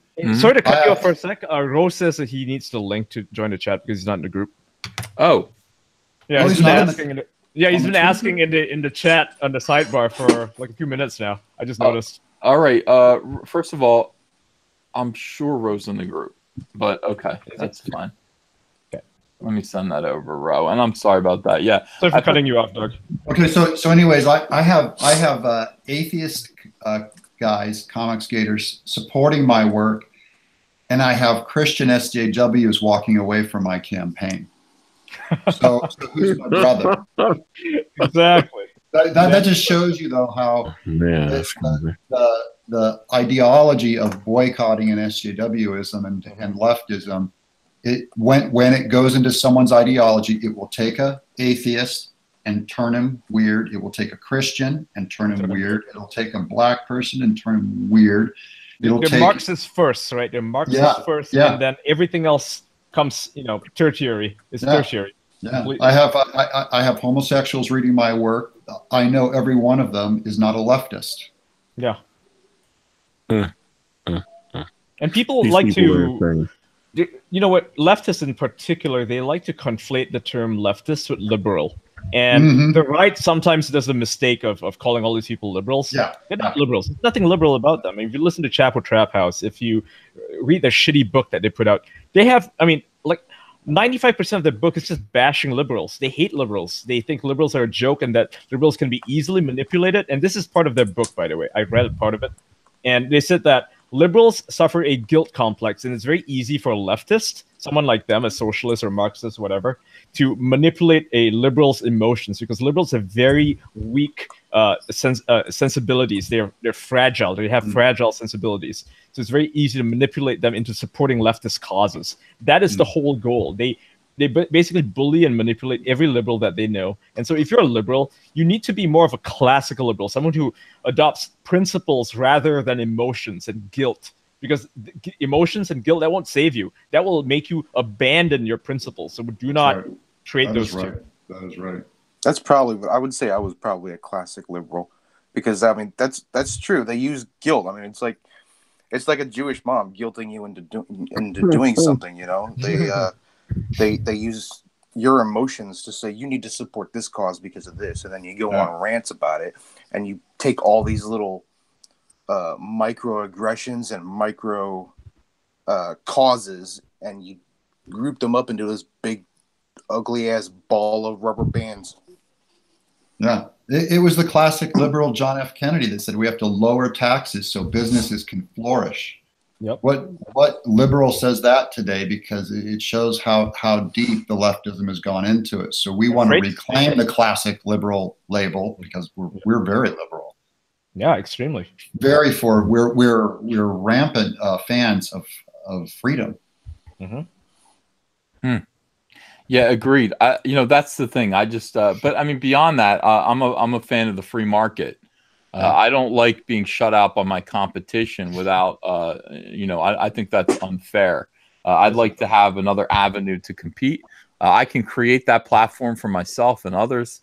And I don't like the dirty tricks that are in the way trying to prevent me from doing that.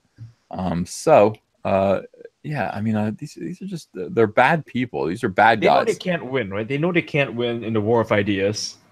War of ideas, I hate that term. They know they can't win, so they use different means. They go behind the scenes, right? They approach administrators of these websites, try to get you banned. They launch harassment campaigns. You've seen these guys in Hollywood. They're called sleeping giants. These dudes are going after a lot of right-wing political pundits by pulling their advertisers. And this is not done publicly. This is all done privately, behind the scenes. And it's only after they succeed in pulling people's ads, that's when they put out a press release. These guys, they're a mob.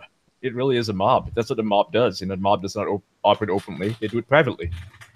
This is pretty funny right here. Somebody put these two tweets side by side. Axel, former EIC over at Marvel, Axel Alonso, tweets out, "Comics are for everyone. Anyone who thinks otherwise is a bigot. Back to work, everyone." Right next to Tom King's tweet that says, "Comics aren't for everyone." I mean, that is glorious. I love it. Good. Axel thinks Tom King is a bigot. Welcome to Comicsgate, Tom. We have t-shirts. That's terrific. Oh my God. Well, we're still having fun. Comicsgate at least has fun. I refuse to pay attention. I'm just muting these people as fast as I see them. This is failure. They reek of failure, these people. I mean, they just reek of sadness and failure, and we don't need to get that all over us. That's gross. We have to shower that off. We have to shower it off of don't let them take your happiness away. We have a song on our heart, and that don't let them touch that. Absolutely not. That's dirty. I don't do that. I love them freaking out. It's hilarious. It's funny. What's up, bro? Funny. Hey, Rose here. How you doing? How you doing, guys? Hey. I'm in the company of giants. Thank you very much for having me on. It's a pleasure. I was wondering why I hadn't seen you in a little while. I just added you to the chat room. I thought you were there already, and I was quite sure that you were. So I apologize for that. You are there now. Okay, you are there now. Pay attention to the chat when that link goes up. I'd love you to pop in whenever you can. Just don't pay attention to Nurkish. Probably ignore Nurkish. D Scott Chaos Risen, thanks for $4.99. These morning shows are great, Ethan. I would watch you live stream some games, Star Wars games, play some co-op games with Antonio, maybe. Antonio, do you play video games? I play, but I play on Xbox. I heard you say you had PlayStation. I have an Xbox 360 and I have a PlayStation 4. So I have, the Xbox 360 is for me to play my Dead Rising game. I got Xbox One. I got Xbox One. I play Injustice 2. I got that on the PlayStation 4 just so I could play Atrocitus. I got paid for that yesterday. Finally, it took 2 years for them to pay us for Atrocitus to be in that game. Wow. We were like, woo, nice. That's cool, though. That's really cool. That game is badass, though. Injustice 2 is incredible. It's a good game. It's a good game. I mean, it is such a deep fighter. I was like, my God. But I mean, they just basically took the Mortal Kombat fight engine and I was just like, my God. But it was so deep. I mean, there was just so many possibilities with the combos and everything. I was like, oh my God. I played Injustice 1. I've got Injustice 1. And I put in Injustice 2, and Injustice 2 is such a like miles ahead of it. And I was just like, my goodness, this is such a deep fighter. It's incredible. And Atrocitus was sick. Yeah. And I was just like, yeah. Are you planning to get the new Soul Calibur game? I saw that. I watched some of the some of the streaming channels, like what's the guy, Maximilian Dude. I love his channel. Oh, his channel's great. Yeah. Yeah, I love his channel. I saw him with Jim Lee a couple weeks ago. I was surprised Jim Lee. I was like, Jim Lee. They were on Twitch together, and I was like, oh man, it's cool. But he's also an artist too. That's one thing I've seen, because I know you like the logo on his channel. He drew that and everything. He draws stuff, but he's kind of gotten. I mean, he's doing the YouTube thing pretty much full time and going to like fighting tournaments and stuff. I saw that. Yeah. Twitch. Is it time to go to Twitch? Hey, when they start tipping you on Twitch, I know that guy Ninja makes a nice living on Twitch. Ian's on Twitch. Twitch yes or Twitch no? I have yes. I would say yes. If you play video games, yeah, play it on Twitch. I don't play video games though. I don't know. You can do talk shows there, but I think the terms of service are a bit more stringent. So, but I wouldn't worry about this stream getting pulled. We don't say anything crazy. So yeah, I've seen a couple of those Instagram cam girls on there. Yeah, I mean, there's this one that I follow. I think her name's Princess Titan. And oh yeah, she's incredible. I love her. Yeah, she's be careful, Antonio. Well, she can't do anything provocative on there, but she plays video games, and then she has a Patreon set up, and on the Patreon she can do certain things for some of her backers and send them private photos, and she has like a private Snapchat if you subscribe to it, so she's making money. What do you think of that, Ro Kabir Kumar? How do you feel about Twitch girls making money on, Do you know, to be honest, Caesar, myself, I try not to be tempted by too many women online. I have been catfished before, so I try to refrain from, becoming too embedded in a fantasy that can never become reality. I love that. Ro Kabir is exactly right. I got catfish before. That was awful. Have you been catfished? Of course you would have. Yeah. Damn, dude. What happens when you're catfished? Hold on. Jay Hamilton, $5. I find it ironic that these SJW far leftists call people on the right Nazis or fascists, when in reality, they're the ones using fascist and Nazi tactics. Of course they are. Of course. Sick of it. Micah Mathis, guilting you into doing something isn't exclusive to Jewish moms. Trust me, my mom is a master at the practice. Those SJW cannibals will eat themselves like Boots Riley calling out Spike Lee for sake. Check out Yellow Flash's vid. That's GK version 1.0. Thank you, GK. I'll have to check. I love Yellow Flash's vids. He's crazy. Yeah, man. How does catfishing work? How do you know that you've been catfished? Well, see, that's the whole thing, because I was in a relationship for about 4 years. And, at that point, when I got out the relationship, I was in my mid-30s. And a buddy of mine goes, I was like, man, I'm trying, because at that point, I'm not really like going to the bar too much and stuff. Like I meet, everybody smoking in there, and it was just crazy. And buddy goes, dude, you got to hit up Craigslist. And I go, Craigslist? That's where you list your like card you're trying to sell and everything. He goes, no, man. They got a personal section on there that is lit. And he pulls his phone out because he posts these ads up. And these women are sending him all these photos and everything. See, that's part they had to shut Craigslist personals down because it was too much stuff. But I'm telling you, I put ads up on Craigslist and I had some crazy adventures. Let me just tell you this. I met 2 girls at the same time. Had one over at my house. And things happened, and I woke up, and a young lady is standing over me with my phone in one hand and a kidney and a knife in the other, and she goes, "Who the F is Heather?" Oh, damn.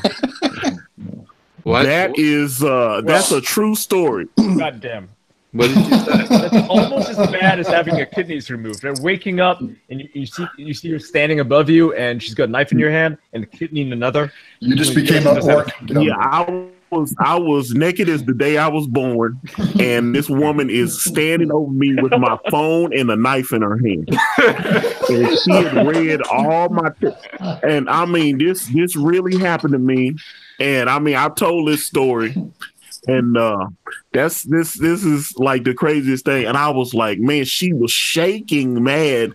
And that's before, because I wasn't really a player, you know, and I didn't know, you know.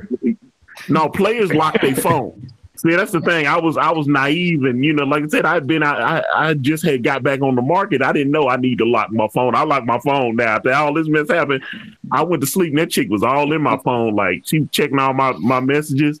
Oh man, that was a bad situation, brother. I had to a hooker, or was this a date?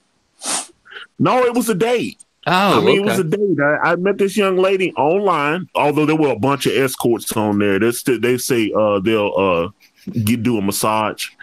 You know, you can do private massage, and that's hooker talk. If they tell you they're going to do a private massage, that's a hooker talk. So, you know, because they can't say, "Hey, I'm a hooker." You know, so like, "Hey, they'll get in trouble for it. They offer a private massage." Yeah, they offer you a private massage, and then they give you rates. And then when they come over, then you know what the deal is. So, Bubba Clem says, "Imagine if she had a knife aimed at you and said, "Who's Heather? And are you in Comicsgate? What are you doing in Comicsgate?" That would be the worst. You know, no, she said, "Who is Heather Antos?" Oh, that would be the absolute worst. Absolute worst. My God. Why can't you just let these girls take pictures with the milkshake? Why? Why couldn't they do that? They're just taking a milkshake selfie, for goodness sakes. I'm so glad that I'm not into that. You know, when I was on the verge of getting my divorce, and I just knew it, like I knew in my heart, like things weren't going to work out. I was in the car with another comics professional, and this still makes me feel so depressed when I think about it to this day. In the car, like in a cab or something like that, headed to this boring convention in West Virginia. And he's like, yeah, man, I got a divorce last year. I'm having a great time. I was like, you are? Like, to me, that sounded horrible. And he's like, yeah. He's like, I'm dating all these strippers. I'm dating all these strippers now. And he opens his wallet, and he's got a picture of like this Asian girl. Like, clearly this is like a studio photo. And he's just like, I'm dating strippers left and right, man. I was just like, you know, God. You're 40 years old. Hope you got your shots. Yeah, dating strippers.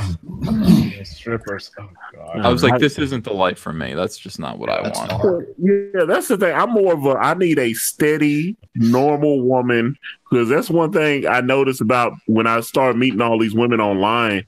I was just like, man, we're in a college town too. There's a lot of these young girls, and they just tag them and bag them, man. They just literally they're ready to move on right after everything. I was like, all right, we're done, and they just move on. I was like, wait a minute, where's the cuddling? I need cuddling. Yeah, I need cuddling. Yeah. I just want to talk. Yeah. Now she's like, I got class in the morning. I'll see you. I'll be like, I thought I liked you for your brain. Yeah, I was just like, well, you know, that would have been cool, but no. I was like, a good wife gives you that stability, you know, so that you can create and you can do your work and you can just get along in life, and you don't have to think too hard about women, so you can just be free. Yeah, that is true. Yeah, a good wife, but that's hard to find these days, right? Yeah, it really is. She's my relief. What a relief! It's like I don't gotta. I remember being single. I've been married for 28 years now. And I'm like, when I was single, man, everything was about who can I date? Oh, we broke up, heartbreak. I haven't been heartbroken. And heartbreak just destroys me. I'm so emotional. I haven't been heartbroken in 28 years. It's been great. Yeah. Ro is absolutely right. Ro is 100% right as usual. He's got it figured out. You need a wife. You need a good wife. By the way, a bad wife is just pure chaos. That's worse than breaking up every single day. When you have a bad wife who's throwing things at you like Hillary Clinton, that's yeah. Like there's nothing worse than that. There's absolutely nothing worse than that. But a good woman who comes downstairs and she's cute and she stands behind you on camera and doesn't realize that the camera's on until you say, "Hey, you're on camera," and she goes and then freezes and moves to the side. That was Andrea yesterday. She's like, stop talking about me. Yeah, that's a good woman. You got to have a good woman like that in your life. It's very important. Babe, thanks for being a good woman. Yes, Andrea. Thanks for being a good woman. Good lady. Oh, Thank you for being a good partner. It's funny, but Thank you for being a friend. you know. Thank you. Always tell the bus driver thank you. Yeah. I mean, a woman can break a man or can make a man. That's how it works, as far as I see it. I read a book in the late '90s called "How I Found Freedom in an Unfree World," and there was a whole chapter on how to pick a wife. Yeah. Do you remember any of that? Went to it. Well, I mean, it just stressed.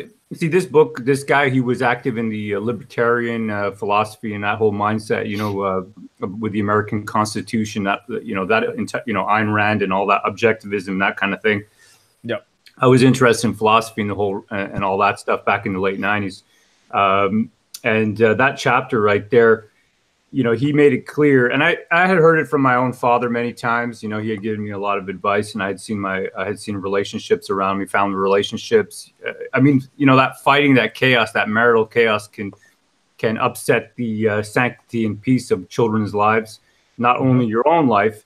I mean, if you have a clear mind and your wife is taking care of certain things, and you can get all that other work done. You can just focus on your goals.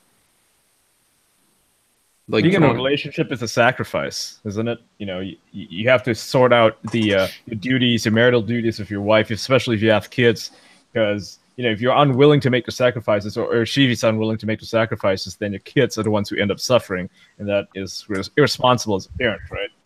So it's always a challenge to balance your work and your love life, and the time you spend with your kids and your wife and your spouse and everything. Yeah, totally. It's but that's what it's all about. I always feel like I'm working just to earn the right to spend some time with my family. That's the weird situation. Like, I always feel like eventually I will be able to spend some time if I just finish this one more thing. And I think that's probably not a good way to look at it. Let's see. Martin Dent says it's important to vent about SJW nonsense, but continue to embrace and dwell on the joy of Comicsgate. The joy of Comicsgate. What's joyful about what we're doing here? I mean, the independence, the freedom from these people. Yeah, it's entertaining. I mean, to us, speaking as a former SJW, being an SJW it's a hard time, it's a miserable time. And I'm not saying these guys are having a hard time. No, they give themselves these problems. They are unable to, I was unable to express myself. I wanted to tell a joke. I would be thinking, oh, will I offend somebody with this joke? Do I want to say it? Some person annoys me, says something stupid. Like here right now, if someone annoys me, I can just speak out. If I want to make a joke about somebody and I know it's in good faith, I'll make that joke. I'm not going to worry about it. But with the SJWs, you have to worry about everything because everything is a sensitive topic. There is no topic that isn't sensitive. You walk around terrified of talking. That's their freedom of speech. Yeah, they don't have any, right? It's like exactly. It's a minefield. Every topic a minefield. There's a lot of jokes about how people are, they joke about how every topic's a minefield, and trying to navigate that minefield is that's 2018, right? That's what it's like to live in 2018. Well, guess what? If you're on the anti-SJW side or Comicsgate, then you do not have to walk on a minefield. You don't have to traverse a minefield. There is no minefield. You're free. You're liberated. True love. The good book says the true love casts out all fear. There's no room for fear of these guys. There's no love. I'll make fun of these guys. I just got word, by the way, for the chat. They're finishing up the Cyberfrog chest piece today. They said they're on the last leg of the sculpt. And they were just checking to see if his chest was chest plate material or a frog's chest. Cheers. I can't wait to see this. I can't wait to see it. Yeah, it's so exciting, man. I mean, this is the thing. I want to see Bigfoot Bill stuff happen as well. Speaking of that, on a burn, Doug, would Bigfoot Bill make it to games even if it is retro 2D? There's a big retro love in games. So there's, it would be open. And I've talked to Ben about he's got a game engine, and just a video game is an epic job. It's huge. You have to put together a giant team. So comics is a small team, and video games is like a it's a lot of money and too much for me to handle right now. But yeah, I'm open to it. Or if I talk to another company about it or something, it'd be fun to do a Bill platformer. I can do all the animation myself because I can do a sprite animation, no problem. How cool is that, man? I wish it could happen. And if you look at his play mechanics, I mean, he has the whip because that's what the tentacles are for. Like the head whip or the whip, he has the tentacle. He could do all the gym moves: whip, swing. He'll give him some kind of a power blast coming off of Poseidon's finger on his arm. That's a gun. Run, jump, shoot. A lot of bad guys. What about on Bigfoot Bill's statue? Yeah, no, that's easier. I know a lot more about the resin casts and stuff like that, or even 3D printing. And my goal, I don't know if I were showing you guys these. This is these are my little idols. These are my little cereal premiums from when I was 6 and 7. They came in all Kellogg's cereal. These little plastic. I remember these. Yeah, these are called funny fringes. They're very collectible. They cost me a lot of money on eBay. We used to pull these out of cereal boxes, and this was my main toy. And I would love to do a little set of Bigfoot Bill heroes at this size, so that you can put 15 of them on your desk. Bigfoot Bill and Mothman and Judgy the Unicorn. I think you can make them in vinyl, right? Like that's what they use to make high quality art toys. Make them in vinyl, and it'll be collectible. And I've talked to all those guys about pricing it out, and it's because of the machining and the manufacturing. You have to do a pretty high number of them. It costs a lot. It would almost need to be a separate Indiegogo campaign or a very high stretch goal, because I think it costs about probably 15 grand to do a run. Oh, wow. And so it's one sprue, right? They pump one bit of plastic injection into this metal mold. And it's all the different characters, right? It's all the different characters. It squirts one color in, it goes out and spreads out, and then the mold pops apart. They all fall out, then they put a different color in it. So you'll do a run of like 1,000 red, 1,000 green, 1,000 whatever, and then they have multiple colors. And you can do a rare one too. You can do one group of glow in the dark or something. So I think for the Cyber Frog, or maybe we could do all of the Comics Gate, each gets one sprue, and we can all go in on it or something and have a little. What if I told you that we could all get it for free? Well, I would call you a liar. There's I put it in the chat, but the group chat goes so fast it probably got missed. There's a cat named Model 316. And I posted a picture of a Brutus head sculpt that he's been doing. Oh yeah, I saw that. I saw that in the chat. I saw that. His deal is that he wants some creators like you or Ethan, or me, or somebody with a bigger name than me. The deal he has for us is he will make 3D models, posable 3D models that can be used in games or animation, full figured, and that for free, or make little statues or toys or other trinkets like keychains or what have you, for free. In return, we give him like an exclusive license or permission to be able to make and give to his backers or sell something small. Like he does a little statue for his backers or yeah, I'd work with that guy all day. Does he have experience doing these things? Because the actual cast, they have to be sculpted a certain way because they're all 2-part molds. Yeah, he has. So that you can't have an undercut or the mold won't be able to pull apart. That's why these characters tend to be, they're like 3D looking, but they're on a kind of on a 2D plane. So they can pull apart. I was listening to an interview that he did where he was talking about this this gimmick, and he's got like 25, 30 years experience. I got to look him up then. In the modeling field. Yeah, I'll put his name in the This is yet another one of my bucket list items, is to do a set of little characters for I need a Dark Santana sculpt. That would be fantastic. Yeah, but his only thing is that if you want to do a sculpt or a toy for a perk level on one of your books, he just needs to know the exact number. Like once you have the campaign, we have the same problem with our printing. You have to know the exact. Yeah, but once you have the campaign done, and you know how many people back that perk level, you say, I need 500 of these, and he does it because he's got all this stuff in his home studio. He has the vacuum sealing and the model making equipment.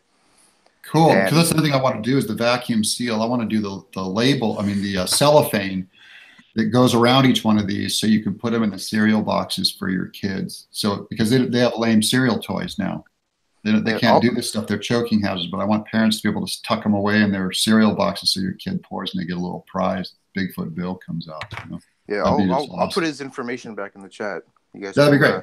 And we could, if you could overprint those, we could bag them and run even a separate Indiegogo just for the toys, so the collectors of those can get them, and the people who are paying for a comic, may not want to be paying for toys, or unless it's a stretch goal. I think it'd be fine if it overraised enough.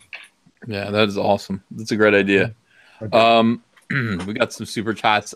Interesting one. Lycan645 for £4.99. My friend's brother, now ex-wife, hired a hitman to kill his brother. I don't think that's a joke. I think that's actually legit. He just wants to let us know. That is bizarre, man. I hate it when that happens. That's terrible. Yeah. Send that hitman my way. I want to talk to him. It's like where do people find hitmen? For goodness sakes, in West Virginia. In West Virginia, yeah. That's the place. Corona says for $1.99, SJWs are coming for the pie industry next. I hope not. I still plan on eating a few pies, and for the rest of my life. Chaos Risen Antonio, the Craigslist player Indiegogo, coming this Valentine's Day 2019. So that would be a pretty good. Is that a comic, or I guess it's a comic? I'd rather play the video game. Antonio, the Craigslist player. No, that's the thing.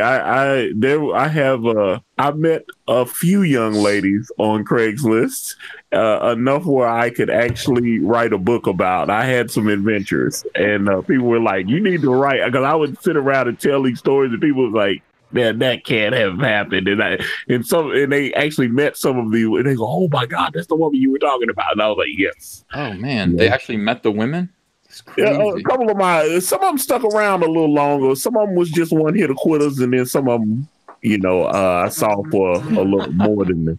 Antonio, it's like you live in another universe, completely like an alternate universe. Full of women, and I feel like a very rich moistness coming from you. There's no moisture. You try to throw the moisture on me. There's no moisture. Oh my God. I'm anti-moist. Let's see. Weaponized Nerve Rage, not Yellow Flash. My mistake, says GK. Okay, so Weaponized Nerve Rage has that video. Brother Malachi, I hope Cyberfrog eventually uses his daddy's belt at some point. Whap. Could happen, if he runs out of weapons. I'm actually jealous of the idea of whipping. Bigfoot Bill has the whips of the tentacles. I don't know why Cyberfrog wouldn't have a weapon like that as well. He's got his tongue. A cable, dude, out of his arms. A cable. Yeah. Well, he's got his tongue. I don't know if he needs. Tongue would be great. That's even better because that's gross. Yeah. Hey, Ethan. Yeah. I see some. There's something in chat. Ash Striker, AMC's Preacher TV series had a Nazi in a MAGA hat not watching. I did not see that. Okay. What movie is this? The Preacher TV show that's on AMC.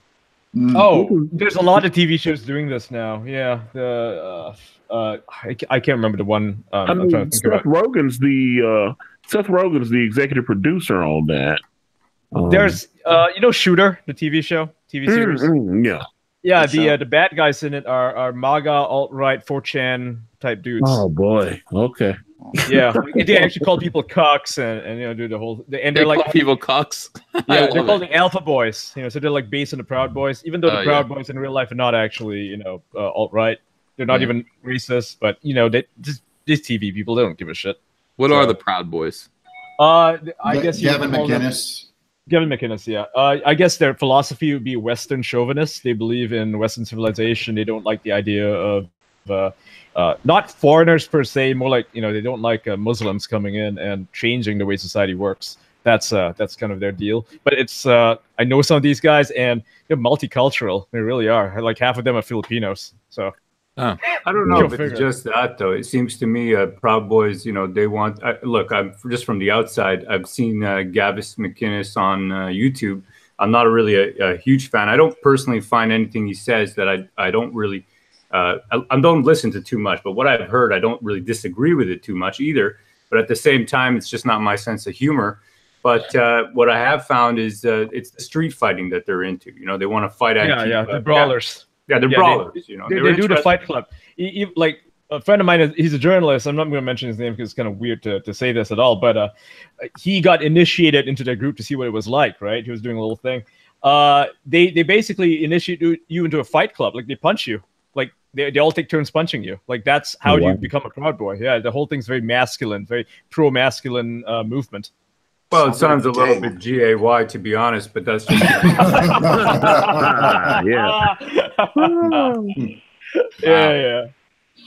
Yeah, I think it would be weird to line up and accept punches from men.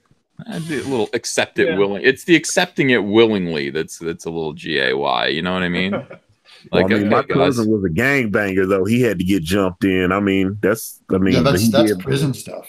Yeah, well, I mean, he ended up in prison. He ended up in prison for what, 22 years?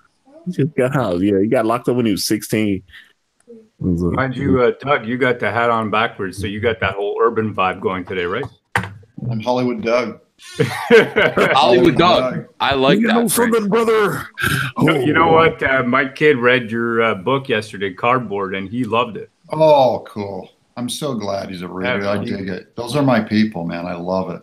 That's one of the best things I've ever written. Is it Cardboard? One of the best things I've ever written. I read a little bit, and there was a section there where, just in the beginning, where the adult, the father, he can't afford a good present for his son, right? And it was quite a touching feeling, to be honest, how he still made a present for him. Yeah, that was me at some time. We were, and my dad, same thing. These are books that they're very personal, very, I throw everything into them. I just have a blast making them. And I go, I can't wait for people to read this. I'm going to get them. I'm going to get them, man. You got talent. I mean, apart from all the, the only thing I would say is maybe don't drink so much on stream, but past that, but past that, I'm celebrating with you. I'm celebrating with you. I just cave in. I know, man. I know. We all been there. Oh my God! I was drinking yesterday. I never drink on a stream because I'm afraid I'm going to say something I regret. But I took Andrea out to dinner and came up. We had I had two double 7 and 7s. Came home a little bit wonky, and I had to get on and do a stream with Ricada Law. You know that YouTuber? Yeah, Ricada Law. Ricada Law. Drunk all through that. I couldn't tell. I don't know. I hope I held it together. And then I'm sitting there oh my God, I'm falling asleep. I got to get off of this. Got to move on. And then they asked me to draw Darth Vader with my foot. And that was a promise that I made. I said, when I hit 60,000 subscribers, I'll be like Daniel Day-Lewis and I'll draw with my left foot. I'll draw Darth Vader with my left foot. And they were waiting for that. And I tried it and it sucked. They're waiting for me to actually really, really try. So I was drunk with a marker in my foot, in my toe, had the webcam aimed down. I was steadying myself between the kind of walls here and trying to draw Darth Vader. And then it actually looks like Darth Vader a little bit. It's a miracle. It's an absolute miracle. But I got off that stream and just went right to bed. I was like, oh my God. I just drew Darth Vader with my foot for the internet. Pull up like a Ralph McQuarrie sketch or something and say, okay, done. And hold up. Do you put the pen between your toes or something? Yeah. I put it between my my big toe and then my second toe. Yeah, when I tried doing that, it sounds it's painful. It causes me immense pain to do that. It didn't cause me pain at all. It was no problem. The problem was just getting used to it. And at first, it was I was trying to draw the outward stroke of the helm of Darth Vader's helmet, and that was one fluid line. And it was it didn't come out at all like what you wanted it to do. But given about 5 minutes of practice, and you start to realize what you're capable of doing with your foot, I got better. I got a little steadier. I get a Charlie horse when I try doing that. Even if I would have just put anything between my toes, I get a Charlie horse. It's terrible. Oh man, yeah, it sucks. That's why. Okay, so it was a Charlie horse that causes you pain. I got it. Yeah, that sucks. I think you're giving the people what they wanted, right? So I mean, people are saying you keep your word, Caesar. I see that all over Twitter. Well, that's the whole thing. Yeah. Look, you want to entertain people here. The people here, they want bread and circus, and we have to give them bread and circuses. So every now and then we draw with our feet, and it makes people laugh, makes people happy. And that is what it's all about. I love these stunts. I love burning my sweatpants. That was soy pants, right? Soy pants. Love burning those and drawing with my face. I guess I got to figure out what I'm going to do for like 80,000 subscribers. Once we get to 80,000, I'll do, we'll do something else that's stupid. I don't know what yet, but we'll find something. Yeah, Red Letter Media episode 8 review is up. It's beautiful, says Coronas. Oh, I can't wait to watch that. Episode 8 review. Why is it so late? They take their time. They dissect it. They have Plinkett. I forget. I think his guy's name is Plinkett. It's a character that they play. Yeah. Like he did the Red Letter Media one. Yeah, he's like I think he did this one because that's why everybody's celebrating it. So it's probably him. It wouldn't be just them talking about it. It's going to be that character, the serial rapist, because it's funny. That sounds hilarious. It is. Trust me. Like, it's really dark, but I don't actually like the rape humor that he does. I think it's really gross and awful. But I think the actual commentary in the movie is spot on. Yeah, great. And then he'll smash cut to like, oh, I got someone locked up in the basement. I'm like, let's get back to Star Wars, man. James Bond's in the basement. Yeah. The only one I didn't like personally, and this is not a condemnation of Red Letter Media. I think they should just keep doing it. But personally, I didn't like the Star Trek one because it was basically them just reenacting a rape scene. Yeah. There's no review. There's no review, right? It was just like 2 minutes long, and it's just like him trying to rape a woman. Yeah, it's pretty gross. It's pretty bad. But the Star Wars commentary is the best I've seen as far as that goes. Like he down to the detail dismantles these movies, and he's fantastic on that. Yeah, I need to get a re-edit of that thing. I'll watch that today. I'm gonna do nothing but watch videos and finish this Salamandroid cover, which is looking pretty sweet. This is great. I got to get this colored and get this thing out by tomorrow. Get this up. Did you finish the Jawbreakers cover? No. Andrea yelled at me about that too. She's like, the monkey cover isn't done yet. I'm like, no, but I got to do the Salamandroid one. She's like, Ethan. Yeah, I know. I've been obsessing over that cover and drawing the monkey. Here's the thing that bothers me about it. The monkey is that big.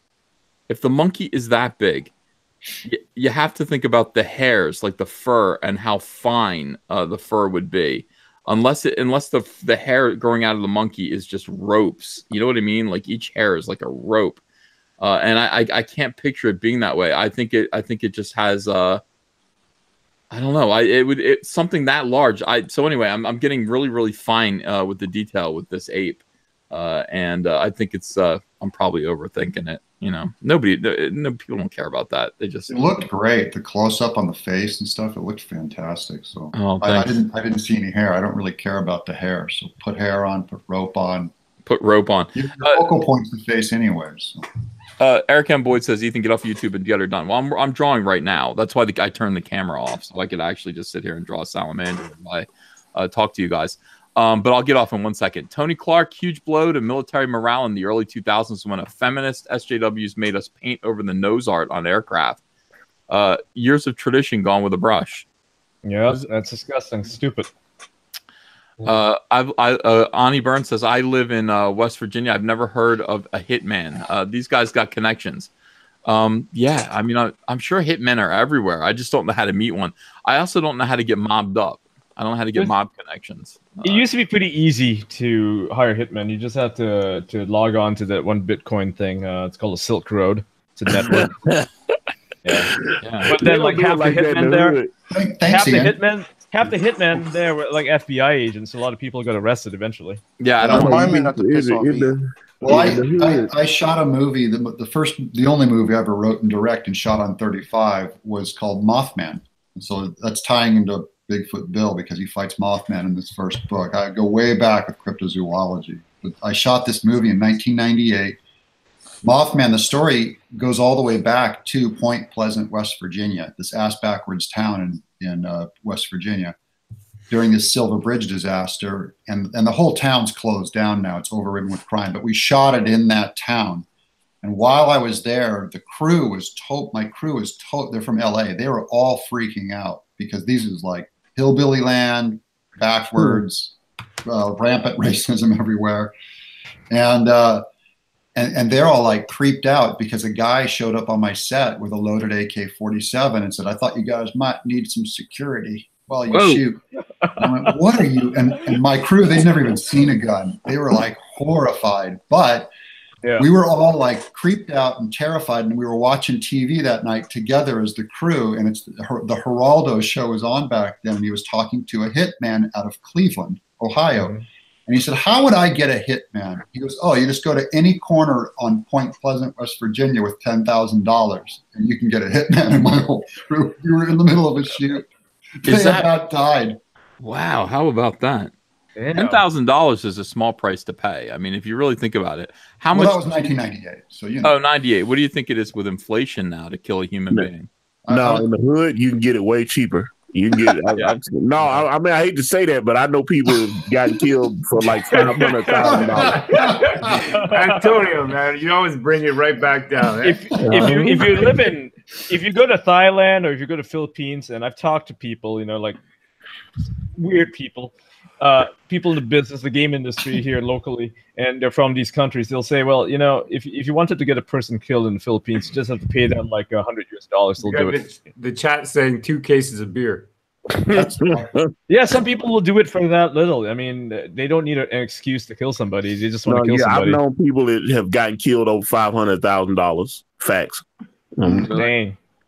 Yeah, it seems petty, but somebody like the guy was dealing drugs. He ripped a guy out for like $1,000. Came back on him, $1,000. $1,000. Oh, the heart of man. I think I must live a charmed existence because in my reality, you know, I go to the grocery store, I go to Costco, I load up my cart, and I go home. It's normal. Yeah, that's normal. I mean, that's me. That's me. That's you. That's most people, right? That's most people. We live a blessed life. We live a life free of all this stuff. You know, we only get to encounter it maybe once in a lifetime. But there are people out there, maybe some of them in the chat, who live this as their day-to-day reality. You know, to them, we are plebs. We really are. I mean, think about it. Our biggest concerns are maybe getting a sucker punch in a convention. To them, it's like that's an everyday thing. Big deal. So what's your background, Ian? I'm a journalist. I'm a journalist and a gamer.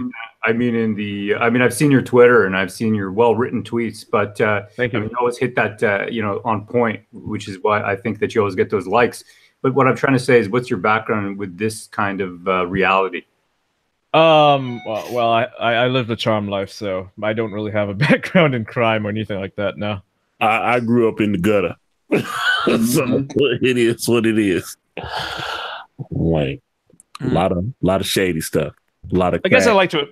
Yeah, I guess I like to absorb other people's stories, you know, and try to you know, hone my own experiences. I don't let my experiences govern my outlook of the world. I mean, I think a lot of people, they live in echo chambers. They cannot really see outside of it, and they don't want to, or it scares them. I don't believe in living a life like that. I believe in absorbing other people's experiences, stories, and so on, and maybe internalizing it, you know, so that I get a perspective that is broader, vaster, and more informed than, you know, the average person's, and that way I can inform other people of what's real and what's not. You know, when there's a story going on, I can see it like it is. Where you're heading is far more important than where you're from. So where you're from, you can't do a lot about. You know, if you were born in the gutter, I was born in a redneck family, and we just. But where your North Star is the direction your ship is going to go. You know, that's where you want to be. Make sure you got your North Star. I mean, you know, I look back on, you know, a lot of people I went to high school with. I mean, dear friend of mine, he started, you know, he started off one path. He was in college. He dropped out of college and started trying to be a gangster, and they literally killed him and dropped him in the dumpster. Well, you know what? Hold on a second. Actually, back in the early 90s, mid 90s, I would say, I was listening to a lot of Tupac. Does that count? Yeah, you're straight. You're straight. That's straight enough for me. Oh yeah, I love Pac, but obviously he got caught up too. He got caught up in some stuff too. Terrible. Ethan, you have an ethereal glow, Lothlorien-like. I noticed that too, Ethan. You are glowing when the camera is on you. Well, my camera isn't on. Yeah, I don't. You look like Gandalf the White. Pregnant. You're Gandalf the White now. Not Gandalf the Grey. Gandalf the White. The White. Matches Burn. Thanks for $2. Medicare. Gandalf the White supremacist. Oh wow! Yeah, Gandalf the Alt-White. Yeah. You know what? Actually, I saw that camera on Caesar, and that white light, man, I enjoyed it, to be honest. I thought it was great, man. He was lit up. He looked great. Well, thanks. I was lit. Medicare was banned on Twitter, YouTube, and Facebook. That's correct. He was unbanned from YouTube, but he's still banned on Facebook for 3 days, banned on Twitter for God knows how long. And my understanding, I've done a little thinking about this on my own, he was flagged for spam. So it wasn't that he violated any guidelines. It's not like he, that YouTube banned him because he said something wrong, or he was a Nazi or some crazy thing. No, he was banned because people mass flagged him for spam on YouTube, and then it got lifted. Keemstar actually managed to get his ban lifted. What is spam? Like, why would he be spamming? It's just a way to flag people. Just have like, say, I don't know, say 20 people, 30 people, whatever, and have them flag a person's channel. Say this channel is posting spam. Right? They all click the report button. They don't even claim that it's violating any guidelines. They just say it's spam, and so it's an automatic ban. It's not a real thing. It's not like anybody checks it. It's just an automated thing. It's how they protect from doing, those guys that do the email scams where they go fishing for money from absolutely. Whatever. If you set up a Facebook page that was that, hey, old people, give us your banking information, someone could call that out for spam. So those are the guys they're trying to get, but YouTube doesn't have actual employees looking at anything. They just see the number of flags they get. They shut it down first, then they look into it. Yeah, and that's what happened to all his accounts. That sucks. Yeah. Yep, it's a tactic. I mean, I'm surprised that hasn't happened to our channel yet. I mean, don't give them any ideas, man. They think about it. They just don't want to do it because it's unprincipled. I mean, some of them still they do attend a little bit of principles there. They won't do it because they know people will realize who it is. Yeah, people are going to point fingers at them, makes them look bad, and they kind of. Yeah, sometimes it's him. So. Hey, Lycan3645 says, sadly, Caesar, that actually was a real thing. So somebody did actually hire a hitman to kill his brother's ex-wife. Brother. That's hard to figure out. If they're going to, Brother Malachi says, if they're going to Plan 9, the new film for Soy Wars, can we just go for broke and bring back Bela Lugosi? Now that's a good idea. I would watch Bela Lugosi. They can digitally add him in now. So why not? Why wouldn't they? I think, if you're going to report somebody for spam, find a better alibi than I went bouldering with my infant son last night at 12 o'clock at midnight. But that's so stupid that it's true. Or maybe it's something he did earlier in the day. I guess it's something he did earlier in the day. He went bouldering with his infant son. What is bouldering? I still don't understand. I don't know. Okay, so he wanted to build a rock. Climbing over bouldering. No, he wanted to build a rock garden in his front yard. You know how people have those? Yeah. So, rocks are expensive, he says. So he was looking for somebody who would be willing to give him rocks. Hey, listen, if he stands still, I'll give him all the rocks he wants. From a distance. And he was just rocks are very, very pricey. He found somebody who was going to give him free rocks, 500 pounds worth. And that's where he says he was. He was collecting boulders. I know somebody that can. I can get you ready rocks. You got ready rocks. Antonio, man, is that an urban thing? That is an urban thing. That is an urban thing. I mean, when I think of bouldering, I think of Red Rock. You know, I was down there in Vegas one time, and I spent about a month there. And Red Rock boulders, I mean, I would spend a lot of time there just to relax my mind, you know, on these boulders, I guess. Mm-hmm. Yeah. Yeah, I've seen H3 did a thing like that, right? Where he went to, I think, Grand Canyon, and he was just bouldering, and just sitting there and being a goof. And that was pretty funny. Yeah, but to be honest, that's probably good for the guy to get away from it all. I mean, I think YouTube will rot your mind if you stay on it too long. Oh, absolutely. You do need breaks. Yeah. Well, not us, though. I mean, you know, this... Not our channel. You know, our channel doesn't rot your mind at all. I mean, Comic Artist Pro Secrets is very good for you. It's a kind and calm environment. You know, it's nurturing for. It's a creative environment. I think it is. The difference an educational between this, program.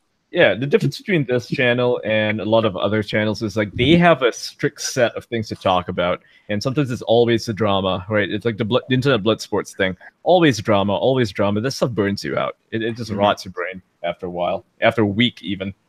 With this one, it's like it's people being creative, being supportive of each other. This is the community that is being fostered at Comic Artist Pro Secrets and its affiliated channels, right? It's a fun place to be. Hugs, hugs, hugs, not thugs.